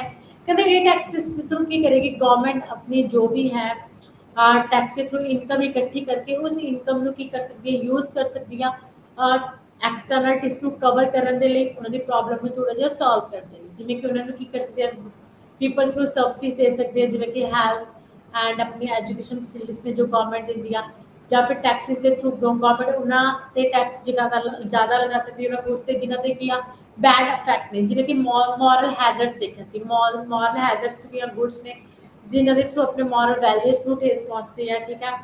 ਜਾਂ ਉਹਨਾਂ ਤੇ ਜਿਵੇਂ ਕਿ ਹੋ ਗਿਆ ਆਪਣਾ ਡਰੱਗਸ ਹੋ ਗਿਆ, ਵਾਈਨ ਹੋ ਗਿਆ, ਕਹਿੰਦੇ ਇਹਨਾਂ ਤੇ ਗਵਰਨਮੈਂਟ ਜ਼ਿਆਦਾ ਟੈਕਸ ਲਗਾ ਸਕਦੀ ਹੈ ਜਿਨ੍ਹਾਂ ਥਰੂ ਉਹਨਾਂ ਦਾ ਯੂਜ਼ਸ ਕੀ ਹੋ ਸਕਦਾ, ਘੱਟ ਹੋ ਸਕਦਾ। ਜਿਹੜੇ ਨੈਗੇਟਿਵ ਐਕਸਟਰਨਲਿਟੀਜ਼ ਨੇ ਉਹ ਕੀ ਹੋ ਸਕਦੀਆਂ ਨੇ, ਘੱਟ ਹੋ ਸਕਦੀਆਂ ਨੇ।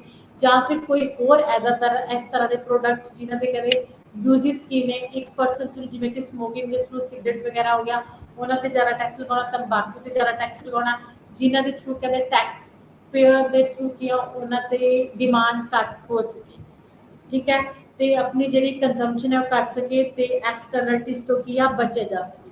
ਜਾਂ ਫਿਰ ਜਿਵੇਂ ਕਿ ਆਪਣਾ ਪ੍ਰੋਡਕਸ਼ਨ ਤੇ ਟੈਕਸ ਲਗਾਉਣਾ, ਉਹਨਾਂ ਗੁਡਸ ਦੀ ਪ੍ਰੋਡਕਸ਼ਨ ਤੇ ਜ਼ਿਆਦਾ ਟੈਕਸ ਲਗਾਉਣਾ, ਜਿਵੇਂ ਕਿ ਡਰੱਗਸ ਵਗੈਰਾ ਹੋ ਗਿਆ, ਅਲਕੋਹਲ ਹੋ ਗਿਆ, ਜਿਵੇਂ ਕਿ ਆਪਾਂ ਦਵਾਈਆਂ ਵਗੈਰਾ ਮੈਡੀਸਿਨਸ ਵਗੈਰਾ ਲੈਂਦੇ ਹਾਂ ਤਾਂ ਮੈਡੀਸਿਨਸ ਤੇ ਟੈਕਸ ਲਗਾਉਣਾ ਕਿ ਕਿਸ ਤਰ੍ਹਾਂ ਦੀ ਮੈਡੀਸਿਨ ਬਣ ਰਹੀ ਆ, ਕਿਸ ਤੇ ਜ਼ਿਆਦਾ ਐਕਸਟਰਨਲਿਟੀਜ਼ ਪੋਜ਼ਿਟਿਵ ਨੇ, ਕਿਸ ਤੇ ਨੈਗੇਟਿਵ ਨੇ, ਨੈਗੇਟਿਵ ਐਕਸਟਰਨਲਿਟੀਜ਼ ਵਾਲੀਆਂ ਤੇ ਜ਼ਿਆਦਾ ਟੈਕਸ ਲਗਾਉਣਾ ਤਾਂ ਜੋ ਇਹਨਾਂ ਦੀ ਸਪਲਾਈ ਤੇ ਡਿਮਾਂਡ ਘੱਟ ਹੋਵੇ, ਇਹਨਾਂ ਦੇ ਪ੍ਰੋਡਕਸ਼ਨ ਟੈਕਸ ਤੇ, ਠੀਕ ਹੈ। ਤੇ ਇਸ ਤਰ੍ਹਾਂ ਦੇ ਟੈਕਸਿਸ ਨੂੰ ਇਨਕਰੀਜ਼ ਡਿਕਰੀਜ਼ ਕਰਕੇ ਆਪਾਂ ਟੈਕਸਿਸ ਲਗਾ ਕੇ ਡਿਫਰੈਂਟ ਗੁਡਸ ਤੇ ਡਿਫਰੈਂਟ ਫਰਮਸ ਤੇ ਡਿਫਰੈਂਟ ਪ੍ਰੋਡਕਟਸ ਤੇ, ਠੀਕ ਹੈ, ਆਪਾਂ ਜਿਹੜੀਆਂ ਆਪਣੀਆਂ ਐਕਸਟਰਨਲਿਟੀਜ਼ ਨੇ ਉਹਨਾਂ ਨੂੰ ਕਾਫੀ ਹੱਦ ਤੱਕ ਕੀ ਕਰ ਸਕਦੇ ਹਾਂ, ਕਵਰ ਕਰ ਸਕਦੇ ਹਾਂ। ਤੇ ਉਸ ਤੋਂ ਬਾਅਦ ਹੈ ਸਬਸਿਡੀਜ਼ ਨੇ, ਕਹਿੰਦੇ ਉਹ ਵੀ ਗਵਰਨਮੈਂਟ ਦੇ ਥਰੂ ਪ੍ਰੋਵਾਈਡ ਕੀਤੀਆਂ ਜਾਂਦੀਆਂ ਨੇ। ਸਬਸਿਡੀਜ਼ ਦੇ ਵਿੱਚ ਕੀ ਹੁੰਦਾ ਹੈ, ਡਿਫਰੈਂਟ ਟਾਈਪਸ ਆਫ ਆਪਣੀਆਂ ਸਬਸਿਡੀਜ਼ ਹੁੰਦੀਆਂ ਨੇ, ਫਾਰਮਰਸ ਨੂੰ ਸਬਸਿਡੀਜ਼ ਹੁੰਦੀਆਂ ਨੇ, ਪ੍ਰੋਡਿਊਸਰਸ ਨੂੰ ਸਬਸਿਡੀਜ਼ ਹੁੰਦੀਆਂ ਨੇ। ਜਿਵੇਂ ਕਿ ਹੁਣ ਦੇਖੋ ਫਾਰਮਰਸ ਨੂੰ ਸਬਸਿਡੀਜ਼ ਦਿੱਤੀਆਂ ਜਾਂਦੀਆਂ ਨੇ, ਜਿਵੇਂ ਕਿ ਫਾਰਮਿੰਗ ਦੇ ਵਿੱਚ ਉਹਨਾਂ ਨੇ ਪ੍ਰੋਡਕਸ਼ਨ ਨੂੰ ਇਨਕਰੀਜ਼ ਕਰਨ ਦੇ ਲਈ ਉਹ ਰੇਪ ਫਰਟੀਲਾਈਜ਼ਰ ਵਗੈਰਾ ਯੂਜ਼ ਕਰਦੇ ਨੇ, ਤਾਂ ਆਪਣੇ ਜੋ ਹੈ ਗਵਰਨਮੈਂਟ ਉਹਨਾਂ ਤੇ ਟੈਕਸ ਵਗੈਰਾ ਜ਼ਿਆਦਾ ਲਗਾ ਸਕਦੀ ਹੈ, ਜਾਂ ਫਿਰ ਆਪਣੇ ਰੇ ਸਪਰੇ ਦੇ ਲਈ ਜੋ ਸਬਸਿਡੀਜ਼ ਨੇ ਘੱਟ ਦੇ ਸਕਦੀ ਆ, ਉਹਨਾਂ ਨੂੰ ਇਹਨਾਂ ਦੀ ਜਗ੍ਹਾ ਤੇ ਨੈਚੁਰਲਸ ਜੋ ਹੈ ਆਪਣਾ ਫਾਰਮਿੰਗ ਕਰਨ ਦੇ ਲਈ ਬੋਲ ਸਕਦੀ ਆ। ਕਿਉਂਕਿ ਜੋ ਫਰਟੀਲਾਈਜ਼ਰ ਤੇ ਰੇ ਵਗੈਰਾ ਯੂਜ਼ ਹੋ ਰਿਹਾ ਉਹਨਾਂ ਦੇ ਨਾਲ ਪ੍ਰੋਡਕਸ਼ਨ ਤਾਂ ਜ਼ਰੂਰ ਇਨਕਰੀਜ਼ ਹੋਏਗੀ, ਪ੍ਰੋਡਕਸ਼ਨ ਇਨਕਰੀਜ਼ ਹੋਏਗੀ, ਲੇਕਿਨ ਨਾਲ ਨਾਲ ਜਿਹੜੀਆਂ ਨੈਗੇਟਿਵ ਐਕਸਟਰਨਲਿਟੀਜ਼ ਨੇ ਉਹ ਵੀ ਕੀ ਹੋਣਗੀਆਂ, ਇਨਕਰੀਜ਼ ਹੋਣਗੀਆਂ, ਜਿਨ੍ਹਾਂ ਦੇ ਨਾਲ ਆਪਣਾ ਜਿਹੜਾ ਸੋਸ਼ਲ ਕਾਸਟ ਹੈ ਉਹ ਇਨਕਰੀਜ਼ ਹੋਏਗੀ ਤੇ ਸੋਸ਼ਲ ਬੈਨੀਫਿਟ ਡਿਕਰੀਜ਼ ਹੋਏਗੀ, ਕਿਉਂਕਿ ਬਹੁਤ ਹੈਲਥ ਨਾਲ ਰਿਲੇਟਿਡ ਪ੍ਰੋਬਲਮਸ ਨੇ ਜੋ ਰੇ ਫਰਟੀਲਾਈਜ਼ਰ ਦੇ ਥਰੂ ਆ ਰਹੀਆਂ ਨੇ। ਤੇ ਜਿਹੜੀ ਗਵਰਨਮੈਂਟ ਹੈ ਉਹ ਉਹਨਾਂ ਚੀਜ਼ਾਂ ਦੇ ਜ਼ਿਆਦਾ ਸਬਸਿਡੀਜ਼ ਦੇ ਸਕਦੀ ਹੈ ਜਿਨ੍ਹਾਂ ਦੇ ਥਰੂ ਇੰਪਲੋਇਮੈਂਟ ਵੀ ਇਨਕਰੀਜ਼ ਹੋਵੇ ਤੇ ਪ੍ਰੋਡਕਸ਼ਨ ਵੀ ਇਨਕਰੀਜ਼ ਹੋਵੇ ਤੇ ਜਿਹੜੀਆਂ ਨੈਗੇਟਿਵ ਐਕਸਟਰਨਲਿਟੀਜ਼ ਨੇ ਉਹ ਵੀ ਅਰਾਈਜ਼ ਨਾ ਹੋਣ, ਜਿਵੇਂ ਕਿ ਡਾਇਰੀ ਫਾਰਮਿੰਗ ਹੋ ਗਿਆ, ਪੋਲਟਰੀ ਫਾਰਮਿੰਗ ਹੋ ਗਿਆ, ਠੀਕ ਹੈ। ਇਹਨਾਂ ਦੇ ਜਾਂ ਫਿਰ ਆਪਣਾ ਜਿਹੜਾ ਸਮਾਲ ਸਕੇਲ ਇੰਡਸਟਰੀਜ਼ ਨੇ ਉਹਨਾਂ ਤੇ ਖਰਚ ਕਰਨਾ ਜਿਨ੍ਹਾਂ ਦੇ ਥਰੂ ਲੇਬਰ ਦੀ ਡਿਮਾਂਡ ਇਨਕਰੀਜ਼ ਹੋਵੇ, ਠੀਕ ਹੈ। ਤੇ ਵਿਲੇजेस ਦੇ ਵਿੱਚ ਸਮਾਲ ਸਕੇਲ ਇੰਡਸਟਰੀਜ਼ ਦੇ ਲਈ ਸਬਸਿਡੀਜ਼ ਦੇਣਾ 1 ਲੱਖ 2 ਲੱਖ 5th ਲੱਖ ਜਿਵੇਂ ਕਿ 3 ਲੈਵਲਸ ਤੇ ਆਪਾਂ ਸਬਸਿਡੀਜ਼ ਗਵਰਨਮੈਂਟ ਪ੍ਰੋਵਾਈਡ ਕਰਦੀ ਆ, ਠੀਕ ਹੈ, ਪਬਲਿਕ ਸੈਕਟਰ ਦੇ ਥਰੂ। ਕਹਿੰਦੇ ਇਸ ਤਰ੍ਹਾਂ ਦੀ ਜਿਹੜੀ ਸਬਸਿਡੀਜ਼ ਨੇ ਇਨਕਰੀਜ਼ ਕੀਤੀਆਂ ਜਾਣੀਆਂ ਚਾਹੀਦੀਆਂ ਨੇ ਤੇ ਉਹਨਾਂ ਪ੍ਰੋਡਕਟਸ ਤੇ ਸਬਸਿਡੀਜ਼ ਨਹੀਂ ਦਿੱਤੀਆਂ ਜਾਣੀਆਂ ਚਾਹੀਦੀਆਂ ਜਾਂਦਾ ਜਿਨ੍ਹਾਂ ਦੇ ਥਰੂ ਮੋਰਲ ਹੈਜ਼ਰਡਸ ਜਾਂ ਫਿਰ ਆਪਣੀਆਂ ਜਿਹੜੀਆਂ ਹੈਲਥ ਹੈ, ਹੈਲਥ ਨਾਲ ਰਿਲੇਟਡ ਜਿਹੜੀਆਂ ਪ੍ਰੋਬਲਮਸ ਨੇ ਉਹ ਕੀ ਹੋਣ, ਅਰਾਈਜ਼ ਹੋਣ। ਉਸ ਤੋਂ ਬਾਅਦ ਕੀ ਹੈ ਤੁਹਾਡਾ direct regulations means administrative step, ਕਹਿੰਦੇ ਪ੍ਰਸ਼ਾਸਨਿਕ ਕਦਮ, ਜਿਹੜਾ ਆਪਣਾ ਪ੍ਰਸ਼ਾਸਨ ਹੈ, ਕਮਿਸ਼ਨ ਹੈ, ਉਹ ਵੀ ਕੀ ਆ ਜਿਹੜੇ ਡਿਫਰੈਂਟ ਆਪਣੇ ਐਡਮਿਨਿਸਟ੍ਰੇਸ਼ਨ ਸਟੈਪਸ ਨੇ ਚੱਕ ਸਕਦਾ ਹੈ, ਰੂਲ ਰੈਗੂਲੇਸ਼ਨਸ ਨੂੰ ਫੋਲੋ ਆਪਾਂ ਕਰ ਸਕਦੇ ਹਾਂ, ਠੀਕ ਹੈ।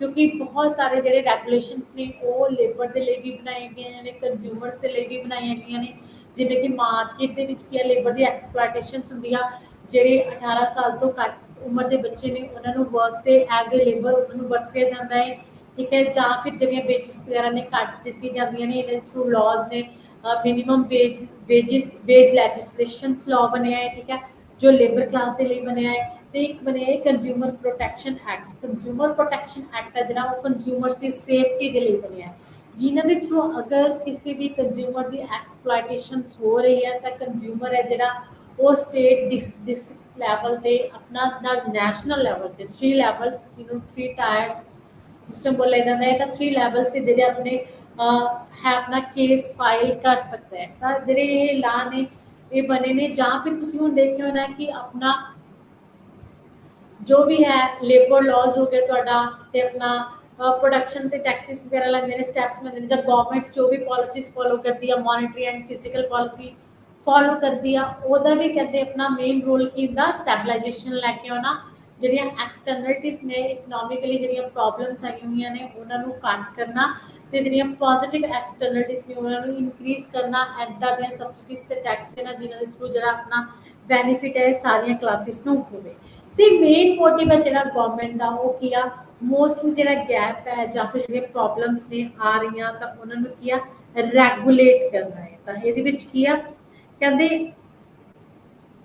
ਜਿਹੜੇ ਡਿਫਰੈਂਟ ਆਰਗੇਨਾਈਜੇਸ਼ਨ ਨੇ ਉਹ ਵੀ ਬਣਾਈਆਂ ਗਈਆਂ ਨੇ ਆਪਣੀਆਂ ਗਵਰਨਮੈਂਟ ਦੇ ਥਰੂ, ਜਿਵੇਂ ਕਿ ਆਪਣਾ ਹੋ ਗਿਆ ਕਿਸਾਨਾਂ ਦੀ ਹੈਲਪ ਦੇ ਲਈ ਆਪਣੀਆਂ ਆਰਗੇਨਾਈਜੇਸ਼ਨਸ ਬਣਾਈਆਂ ਹੋਈਆਂ ਨੇ, ਕੋਆਪਰੇਸ਼ਨ ਸੁਸਾਇਟੀਜ਼ ਬਣਾਈਆਂ ਹੋਈਆਂ ਨੇ ਜੋ ਕੋਆਪਰੇਟ ਕਰਦੀਆਂ ਨੇ ਫਾਰਮਰ ਦੇ ਨਾਲ, ਤਾਂ ਜੋ ਉਹਨਾਂ ਨੂੰ ਕਿਸੇ ਤਰ੍ਹਾਂ ਦੀ ਪ੍ਰੋਬਲਮ ਨਾ ਹੋਵੇ।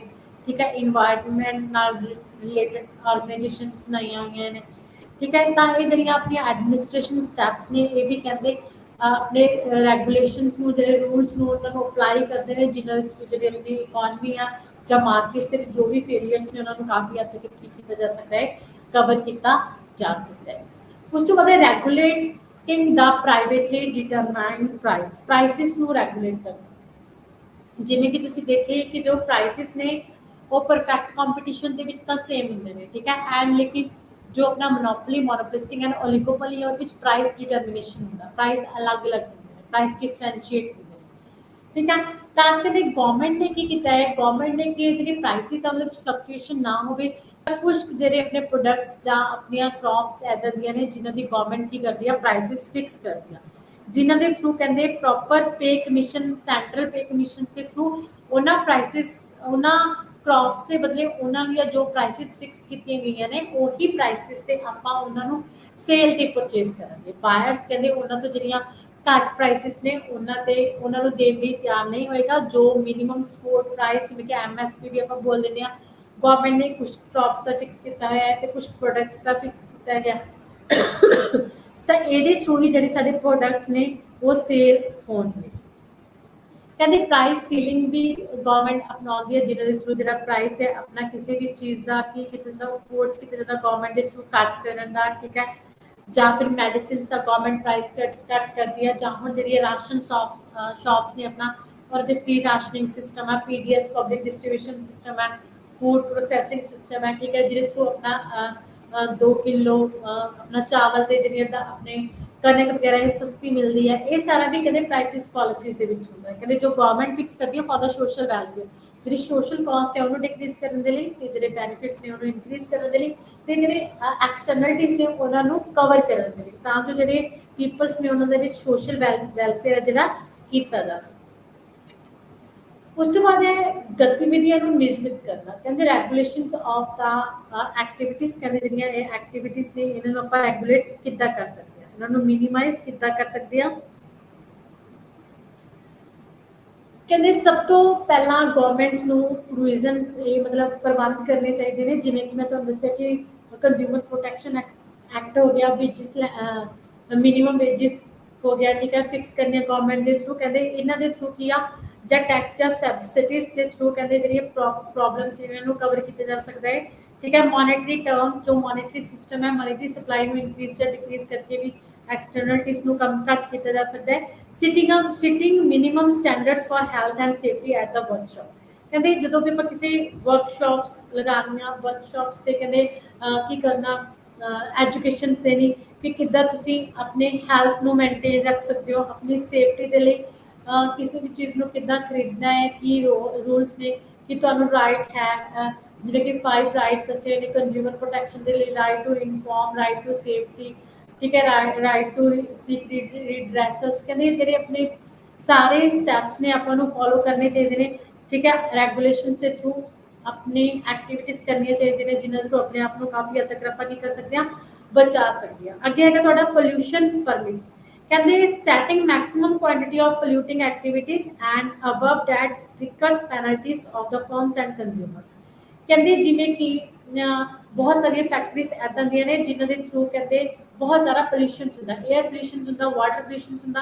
ਕਹਿੰਦੇ ਉਹਨਾਂ ਨੂੰ ਸਟ੍ਰਿਕਟਲੀ ਉਹਨਾਂ ਥਰੂ ਐਕਸ਼ਨ ਲੈਣਾ ਚਾਹੀਦਾ, ਤੇ ਉਹਨਾਂ ਨੂੰ ਕੀ ਕਰਨਾ ਚਾਹੀਦਾ, ਵਾਰਨ ਕਰਨਾ ਚਾਹੀਦਾ ਕਿ ਉਹ ਆਪਣੀ ਪ੍ਰੋਡਕਸ਼ਨ ਇਸ ਤਰ੍ਹਾਂ ਕਰਨ ਕਿ ਪੋਲਿਊਸ਼ਨ ਦਾ ਜਿਹੜਾ ਇਨਵਾਇਰਨਮੈਂਟ ਹੈ ਜਿਹੜਾ ਡੀਗ੍ਰੇਡ ਨਾ ਹੋਵੇ। ਅਗਰ ਤਦ ਵੀ ਫਰਮ ਤੇ ਕੰਜ਼ਿਊਮਰਸ ਇੱਦਾਂ ਦਾ ਕਰਦੇ ਨੇ ਰੈਗੂਲੇਸ਼ਨਸ ਨੂੰ ਫੋਲੋ ਨਹੀਂ ਕਰ ਸਕਦੇ ਤਾਂ ਉਹਨਾਂ ਨੂੰ ਹਾਈ ਪੈਨਲਟੀਜ਼ ਨੇ ਜਿਹੜੀਆਂ ਉਹ ਪੇ ਕਰਨੀਆਂ ਚਾਹੀਦੀਆਂ ਨੇ।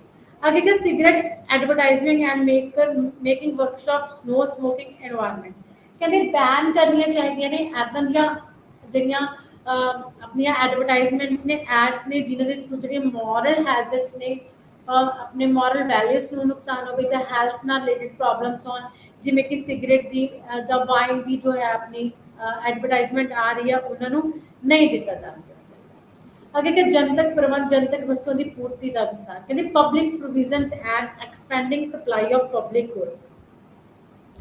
ਇਸ ਤੋਂ ਬਾਅਦ ਜੋ ਨੈਕਸਟ ਹੈ ਕਹਿੰਦੇ ਗਵਰਨਮੈਂਟ ਨੂੰ ਕੀ ਕਰਨਾ ਚਾਹੀਦਾ ਹੈ ਜਿਹੜੀਆਂ ਪਬਲਿਕ ਪ੍ਰੋਵੀਜ਼ਨਸ ਦੇ ਅੰਦਰ, ਜਨਤਕ ਪ੍ਰਬੰਧ ਦੇ ਅੰਦਰ ਜੋ ਕਹਿੰਦੇ ਜਨਤਾ ਦੇ ਲਈ ਆਪਣੇ ਪ੍ਰੋਵੀਜ਼ਨਸ, ਜਨਤਾ ਦੇ ਲਈ ਪ੍ਰਬੰਧ ਕੀਤੇ ਜਾਂਦੇ ਨੇ, ਪ੍ਰੋਵੀਜ਼ਨ ਕੀਤੇ ਜਾਂਦੇ ਨੇ ਗਵਰਨਮੈਂਟ ਦੇ ਥਰੂ, ਜੋ ਸਿਰਫ ਗਵਰਨਮੈਂਟ ਹੀ ਕਰ ਸਕਦੀ ਹੈ। ਹੁਣ ਦੇਖੋ ਤੁਸੀਂ government sector and private sector, ਕਹਿੰਦੇ ਪ੍ਰਾਈਵੇਟ ਸੈਕਟਰ ਦਾ ਮੇਨ ਏਮ ਕੀ ਆ, ਸ਼ੋ ਆਪਣਾ ਜੋ ਵੀ ਹੈ ਪ੍ਰੋਫਿਟ ਮੈਕਸਿਮਾइजेशन, एंड गवर्नमेंट सेक्टर का मेन एम किया public welfare, public social fair mean social welfare. ठीक है, तो जो अपना पब्लिक सैक्टर है वो ज़्यादा पब्लिक गुड्स प्रोवाइड करेगा, expanding supply of public goods करेगा, जिन्हें थ्रू जी अपने पब्लिक है सोसाइटी है उन्होंने की होएगा बेनिफिट होएगा, जिमें कि रोड फैसिलिटीज़ देना, ट्रांसपोर्ट फैसिलिटीज़ देना, एजुकेशन फैसिलिटीज़ देना। ठीक है, तो अपना बफर स्टॉक के थ्रू गुड्स ਨੂੰ ਬਾਈ ਕਰਨਾ ਤੇ ਜਿਹੜੇ ਆਪਣੇ ਪੂਅਰ ਪੀਪਲਸ ਨੇ ਉਹਨਾਂ ਦੇ ਵਿੱਚ ਡਿਸਟ੍ਰੀਬਿਊਟ ਕਰਨਾ। ਕਹਿੰਦੇ ਜੋ ਵੀ ਪਬਲਿਕਸ ਕਹਿੰਦੇ ਜਦੋਂ ਵਰਕ ਕਰੇਗੀ ਆਪਣੀ ਜਨਤਾ ਦੇ ਲਈ, ਆਪਣੇ ਸੋਸ਼ਲ ਵੈਲਫੇਅਰਸ ਦੇ ਲਈ, ਇਹਦੇ ਵਿੱਚ ਕਹਿੰਦੇ ਉਹਨਾਂ ਦੇ ਥਰੂ ਵਸਤੂਆਂ ਦੀ ਪੂਰਤੀ ਦਾ ਵਿਸਥਾਰ ਹੈ। ਤਾਂ ਮੋਸਟਲੀ ਜਿਹੜੀ ਆਪਣੀ ਗਵਰਨਮੈਂਟ ਹੈ ਉਹਨਾਂ ਨੂੰ ਉਹਨਾਂ ਗੁड्स ਦੀ ਪ੍ਰੋਡਕਸ਼ਨ ਤੇ ਜ਼ਿਆਦਾ ਸਬਸਿਡੀਜ਼ ਲਗਾਉਣੀਆਂ ਚਾਹੀਦੀਆਂ ਨੇ ਤੇ ਟੈਕਸ ਘੱਟ ਲਗਾਉਣੇ ਚਾਹੀਦੇ ਨੇ, ਜਿਨ੍ਹਾਂ ਜੋ ਬੇਸਿਕ ਗੁड्स ਨੇ। ठीक है, basic goods food, sheltering and clothings. ठीक है, तो कहते इन्हां दे विच थोड़ा जिहा GST वगैरह भी गवर्नमेंट नूं घट करना चाहिए तां जो जिहड़े अपने पुअर पीपल्स ने वो ईजीली इन्हां नूं बाय कर सकन। ते इस तो इलावा कहते गवर्नमेंट नूं जिहड़ी अपनी हैल्थ फैसिलिटीज़ के लिए हॉस्पिटल्स एंड एजुकेशन फैसिलिटीज़ के लिए जो स्कूल्स ने, कॉलेजेस ने वो प्रोवाइड करने चाहिए ने, फ्री एजुकेशन प्रोवाइड करनी चाहिए, तो बैन करना चाहिए है जो मॉरल हैजर्ड्स नूं, अपनी मॉरल वैल्यूज़ नूं नुकसान पहुँचाउंदियां ने चीज़ां। एंड इस तो इलावा एडवरटाइजमेंट्स ते बैन करना चाहिए स्मोकिंग दी एंड वाइन वगैरह दी। ते जिहड़ा कंपटीशन है, कंपटीशन दे विच जो प्राइसिस इंक्रीज हुंदियां ने उन्हां प्राइसिस नूं स्टेबल करने दे लई जिहड़े प्राइसिस लॉ ने वो भी उन्हां नूं अप्लाई करने चाहिए ने, जिवें कि MSP। इन्हां दे थ्रू जिहड़ी गवर्नमेंट आ जो अपनियां एक्सटर्नलिटीज़ आ रहीआं ने उन्हां नूं काफ़ी हद तक घट कर सकदी। तो आज के टॉपिक्स के विच अपने एक्सटर्नलिटीज़ के बारे पढ़े हैं, मार्केट फेलियर्स के बारे पढ़े हैं, परफेक्ट कंपटीशन तो इलावा इम्परफेक्ट कंपटीशन के बारे पढ़े हैं, पब्लिक गुड्स के बारे पढ़े हैं, एंड जो है बेसिक अपना main questions marginal social benefit and marginal social cost उसके बारे। आज का ये वाला अपना टॉपिक इतने ही खत्म होता है। धन्यवाद।